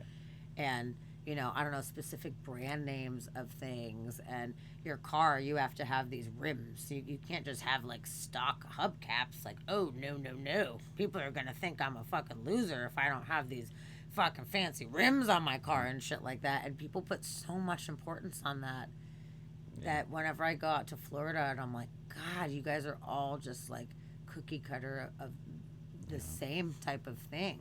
There's not a lot of unique individuality. Of course, there is some everywhere. There are people like that, but just generally, just the general population looking around, I'm like, wow, you guys are a bunch of fucking sheep. A lot of you are just following the trends. Yeah. It's not about what it is that you want or your style or you doing your own thing and making your own way in this world. It's a matter of this is what we do here. You have to put on a facade just to fit in. Just to fit in. And it's funny because Seattle is the total opposite of that. In Seattle, it is such an eclectic mix of lots of different kinds. We do have very heavy, I would say, counterculture, alternative lifestyles out here. But it's like, I feel like out here people don't judge as much. It's not like if you're not dressed like this, you're not cool enough to be in our crew or something. You're not punk enough, or you're not hippie enough, or whatever. Like the groups mix with each other. Like, we don't care. I don't give a shit. I don't care who the fuck you are and what it is that you're doing. If you're a good person, and you have interesting things to say, you know, whatever, then fantastic. Let's do it. So out here, it's not like a crowd mentality judging type of thing, and I love that about this place, where everybody is supported in being unique and being who they are, and appreciated for that. And then we go other places and it's like, oh, I almost forgot, you know, like being here so long, I almost forget sometimes when I go to places that I'm like, God, you guys are all just like reading the handbook. It's like you get the handbook of what it is that you need to do and be, and people just kind of fall into line with that. And like, where are the people that are actually like making their own style and doing their own thing? Like, is that a thing that you can do? It's very strange. It's a strange world that we live in right now, and makes me kind of sad to see how lack of individuality that people truly have. Just follow these fucking and trends, how much man. is driven by Hollywood. Yep. Hollywood, and now it's like it's breached over from Hollywood, because now it's more just internet culture. So there's these influencers, just you know, social media. like I'm an influencer, this and that. So influence something fucking valuable. But like, you don't get followers doing that. What the fuck? It's so weird to me. Like that one chick that was talking about how, what is it? How dogs don't have brains. That whole fucking rant that chick went on about, like, dogs just do what you tell them to do. So, like, do they have brains? Like, I don't know if they have brains. Like, it was like the most ignorant thing I've ever heard. It was so fucking bad. It was like so painful to watch this fucking video. And this is a like influencer with like thousands and thousands of followers and thousands of views on some of these videos, and I'm like, oh, you should be shot into the sun. Like, what the fuck? Like, it's so just sad. It's so sad to me. Yep, a lot of sadness. So this world has gotten weird. Like, weird. The internet has brought a lot of really great things, but it's also bringing a lot of really fucked up things. Yeah, no, it was one of the most ridiculous things I've ever heard. Her like debate on whether dogs have brains. Because I wonder what her summation was. Because what did she decide? if you tell them to sit, they sit, or whatever. So therefore they can't have brain. Which it just, I don't know. It made no sense. You can They probably didn't have a look brain, it up. they couldn't sit. Ta-da! You're a genius. You're a genius. I should have followers. I should be an influencer. It's like dogs do their thing without us telling them to do anything. And even if they are responding to what we're saying, obviously they have a fucking brain. It's just so bad. Oh my god. Yep, eat it. Eat it. Oh, eat it into the sun. Eat it Sorry, I into the said sun. shot into the sun. We can't say that. You're gonna get us in Twitch jail. Oh my god. It's bad. It's fucking bad. So yeah, that's my rant. But you know what? Here we go. So speaking of stupid people, this is idiot of the week. A hiker was lost on a trail, lost in the woods, and they were like, hey, I need help, I'm lost. So they tried calling her to try to figure out her position, whatever, and she didn't answer the phone because she didn't recognize the number. They just left her out there, right? They should have. They should have. They should have. You know what? Oh my god. Okay, we're gonna watch this video here and hear what they have to say. Fox News. Everyone get ready. Oh yeah. Oh, what the fuck? Oh, we got that was literally Fox not ad. it. That was. Is it an ad or is that just a whole other video? I feel like that was a whole other video. Maybe it was. Hold on, we're gonna do it. We're gonna refresh the page and see what's going on here. Oh yeah, that's headlines. That's oh, is that headlines? Okay, we don't want that. Oh, fuck you, ads. Get out of here. Aye. So yeah, Colorado hiker wandered off the trail and got lost. Ignored repeated phone calls from rescuers because the hiker didn't recognize the number. Started on the trailhead around 9 a.m. The hiker did not return by the evening, so they searched for the hiker until the early morning, but were unsuccessful.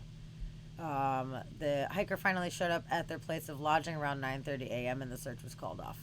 So they had to spend the night in the fucking woods. They told the officials that they wandered off the trail and couldn't find their way back, that they spent the night searching for the trail, and once located, bounced around into different trails trying to locate the proper trailhead. Okay, all right, that makes sense. Okay. All while not realizing the rescue team was looking for them. Yeah, I guess they thought it was a scam number or something like that. Oh my God. Repeated phone calls. They were calling repeatedly. And they were just ignoring it. Like, oh my God, scammers. Stop calling me. I'm lost. Stop calling. I don't have time to talk on the phone right now. Yeah, so. Which, that's also, I mean, that's also something to be said for all the robocalls and all the, like, spam calls that we do get. And how it's building up this, I don't know, a tolerance, but like a habit in us to shut down numbers that we don't know. Like, if we don't know it, like, we don't trust it, to the point where this lady's lost in the woods and there's an unknown number calling and she's like, I don't want to buy insurance right now, or like my car warranty, I don't even have a car warranty, like leave me alone. I know, or like the car warranties, my God. fucking you want to cruise, the beep. Oh my God, that was killing me when they were doing that for a while. That was so bad. They're so common that it's a thing now. And like, this is dumb. Like, you're lost and you're looking for help. Answer that and be like, oh, I have service now. I can probably call for help. Yeah, that would be one thing, but that's ridiculous. But the fact that she has to think about that is, I mean, that's an interesting part of our culture. Yep. I agree. I totally agree. It's weird. Hi, Stacy. Big Sky Magpies. Hello, my friend. I'm glad you're here. Hi. It's nice to see you. Yeah. Dusty the influencer. I'm not influencing anyone. If I'm influencing you, you should stop doing that. Whatever you did, stop doing that. I think you're a good influence, personally. Good influence on cats, apparently. I'll put them to sleep. I know you have a very cute, fluffy cat on you right now. I wish you guys could see me. He's so fucking cute. He is adorable. Yeah. I have a setting on my phone that goes straight to voicemail if somebody calls and they're not in my contacts. But if I was lost in the damn woods and my phone was ringing, I would answer that. Okay. Yeah, definitely. Interesting that you can actually do that. So if someone's not in your contacts, it goes to voicemail. That is interesting. Oh, that's pretty cool. Huh. Hello, Zelda. Hold on, I have to pick this cat up because she's just going to yell the entire time. New cat. We need a new cat. Come here. Oh, come here, Zelda. So we've had 3 of the 4 cats on the stream tonight. Okay. I guess Pluto wasn't really on it. He just came and laid down. It's Zelda. Hello. Want to say hi to the nice people? Say hi. Okay, now she's happy. Ridiculous. She's so cute. Okay, good. Yeah, so that's pretty fucking stupid. That's pretty stupid. I have my last order of business tonight. This is the last one that I've got in the moment. Okay. It's pretty fucking funny, you guys. Okay. Good, we'll end on a good note. It's pretty funny. The Catholic Church tells priests not to try exorcising the coronavirus. This is a situation. I'm glad they told him that. This is a situation Write right that now. down in the Vatican handbook. A lot of people have been going to priests trying to get them to do actual exorcism rites to exorcise COVID. Yeah. So the Catholic Church had to put their foot down officially and say, absolutely not. This is not how this works. Look, this is priests, bullshit. You stop can't doing this. do that. Pandemic has driven people to try about anything to stay healthy, including those horse dewormers. Others have even decided that supernatural can help them. Catholic priests have seen a massive upsurge in faithful calling upon them to perform exorcisms to drive out the coronavirus. But the church has now dashed the believers' hopes of a quick prayer treatment. So there is a 15th annual course on exorcism and prayer of liberation. Okay, there's a course It's the 15th annual course that they have to go to learn about exorcism. Okay. Great. Vatican sanctioned and Pope blessed exorcism conference. Okay, that sounds like a fantastic place to be. Yeah. Took place in Rome in October. And they were like, yo, don't fucking exorcise COVID demons from people. Don't do it. I can't believe we even have to talk about this right now. I can't believe we have to talk about it. They've had increasing numbers of exorcism requests from people sick with COVID. If you want a blessing, hello, priest, I would like a blessing, please. Yeah. That's totally a reasonable thing. 100% reasonable. What the fuck are you talking about? Demons are making me sick. Yeah. Oh my. Seriously, here's my tithing. God. Please bless me so I don't get sick. Like, that's one thing, but exercise my son. Yes. Oh my goodness gracious. So, let's see. Shouldn't come as a surprise, though, the Vatican would officially prohibit exorcism as a COVID treatment. After all, Catholic priests have strict guidelines on when and how they can even consider exorcism as an option. Yeah. Like you said, Rox. Mm-hmm. There are guidelines. First of all, the priest carrying out the exorcism ritual has to have proper training. Not just any priest may act as an exorcist. They said exorcism. They were wrong. Furthermore, the church requires the person requesting the exorcism has to undergo full medical testing. According to the official Vatican guidelines, priests may only attempt exorcism after doctors have ruled out all possible physical or mental illness. Okay, that's fair. Yeah, you get the fucking gist about that. Some church officials have officially publicly rebuked rogue priests that have tried to drive out the COVID devil at their own discretion. The COVID devil.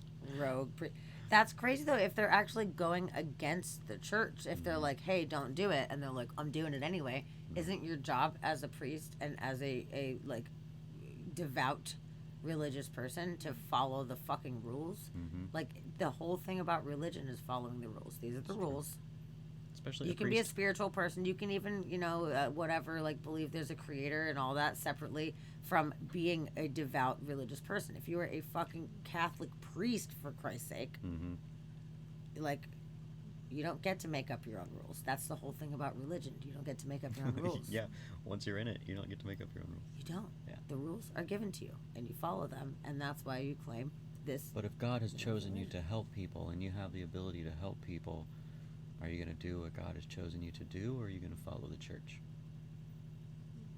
I mean, if you are dedicating your life to this church, and then they say it's a no-go, it's a fucking no-go. But after you dedicate your life to this church, you realize that you disagreed, and they don't believe the same. Then you need to reevaluate your entire version of life and your dedication to a cause, because if there's one thing that comes up that you disagree with and you don't think that they are actually following, the right path or whatever, then maybe you shouldn't be dedicating your entire life to this cause. True. Like, you don't get to pick and choose. It is what it is, Yeah. Come on, man. And if you got like Papa Pope being like, yo, stop doing that, don't do it. Sit I don't down, know. boy. I mean, I just don't feel like there's a lot of room for personal opinions when it comes to like the Catholic Church being like a priest in a Catholic church. That's like real specific shit. With Especially Christianity. once you're up high enough and you're in that level, for sure. Like, yeah. you I gotta be on mean, the same there's page. a lot of different sects of Christianity out here, and they all believe different things. That's a whole other fucking thing. Everybody picks and chooses whatever within this like Christian idea. But whatever, that's neither here nor there. But Catholicism, it's very old and it's ritualistic and it's very specific, and not a lot changes over time. There's not a lot of evolution. We've got the new Pope guy who's like, hey, aliens probably are real and they're creatures of God, so it's fine. He was the first one to come out and say that, which is pretty awesome, So there is some kind of like evolving into the new era. I like that, but I don't know. I feel like don't defy the thing. Or if you are going to defy it, then you got to like take a big look at all the rest of it too and see if you believe it that much. No. That's all I'm saying. Seems like it. Exercising the demons, man. Yeah, They're I like, think so. I got the COVIDs. The COVID devil is inside me. That's crazy that there's like been a lot of calls for it. Like a lot. Like who is doing enough that? to where they have to be like, stop doing that. Yeah, like I said, blessing. Okay, priest, I am sick. Will you please pray? You know, let's get the saints in on this. Let's like give a message to God that like I deserve to be healed. What have you? Like whatever. Give me some good juju. The whole thing. Totally reasonable. Exorcism. Demonic exorcism. Well, if it's strong enough for demons, it should be strong enough for COVIDs, right? That is literally not how it works. Oh my God. It does not in any What's wrong way with work like that whatsoever. What about cancer? Oh, I got cancer. Will you do an exorcism on me? Like, I don't think that is a thing that works. I don't know. I mean, I guess maybe it is, and I just don't fucking know about it. Maybe But I it think is. it's bizarre. It's a strange one. That is a strange one. So, there you go. I want to leave you guys with that. There you go. Super fun news article. And I think that's all I have for today. Let me double check. See if there's anything else exciting in there that I missed.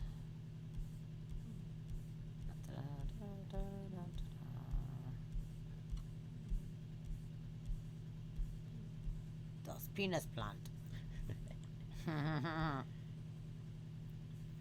Nope, that was it. That's the end of the fucking road. Alright. I'll leave you guys with this fucking super cute owl picture again that we started off with. We're just gonna put him back up on the screen because he's so fucking cute. Because it's cute. It's so cute. Ta-da! Yay! Look at him go. He's so fucking Just a little jogging cute. owl. Just out for a run. That's good. I love it. I absolutely love it. Working on his cardio. That's good. Owls need good cardio. I guess. I can't wait to see what you do Photoshop wise though. It's gonna be fucking great. Yeah. That's gonna be so good. Okay, so we're gonna see who is on right now. Oh, Fitch is on. Is she still going? Heck yeah, she is on right now. Okay. That's awesome. I think we should go see Fetchbug. We just love every time to go see her. She is so fantastic. We like Fetch. I'm pretty sure that everybody in the chat right now or listening knows about Fetchbug. But if you don't, please hang tight because she is absolutely awesome. Yeah. And she talks about true crime and death things, and she's really, really rad. And so she's just funny. she really is. Stacy, actually, if you are still listening, you should check her out. She's super, super cool. Oh, I yeah, think you you'd might like her not a have lot. seen her yet. I think you would dig Fetch. Totally. She's fun. So yeah, make sure to hang tight on that. So Rox, if you want to cue that up, that'd Red be really Captain. cool. Red Captain, calling Red Captain. But yeah, I want to thank everybody so much for being here for the show today. And considering I didn't have my notes, I feel like it was pretty good. Yeah. Nobody even knew. Nobody knew. Nobody Till knew. we Nobody told knew them. nothing. Since we told them all, It now was they all fucking great. know. So yeah. No, it was good. I need to let people know if I, Yeah. just gotta keep the If everything's the wrong, standard. this is why. We gotta keep the standard going, you know. Yeah. But thank you guys all for being here, and big love to Roxy, the coolest mod in the world. Mod She love. is the best mod ever in the world, and you get a song and everything. It's great. And a song. And Dusty is Not that. my co-host, but he is kind of a mod. You're not really modding today. I'm not really modding. Nope. I'm watching Roxy mod. Yeah. No, thank you, Roxy. You've been so fantastic, and we appreciate you so much. I'm glad you're part of our little sweet family. Definitely. It is great. And your Halloween costumes were awesome. Oh my on your God, stream. so awesome. Loved it. It's so awesome. I loved it. But yeah, we will see you guys soon. We'll be back on Wednesday. And then next Monday, Weird News.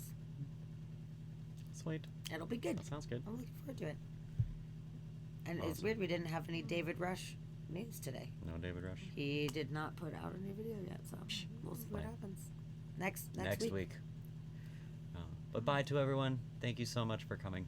And we will see all of you again. We will. Yay. Bye.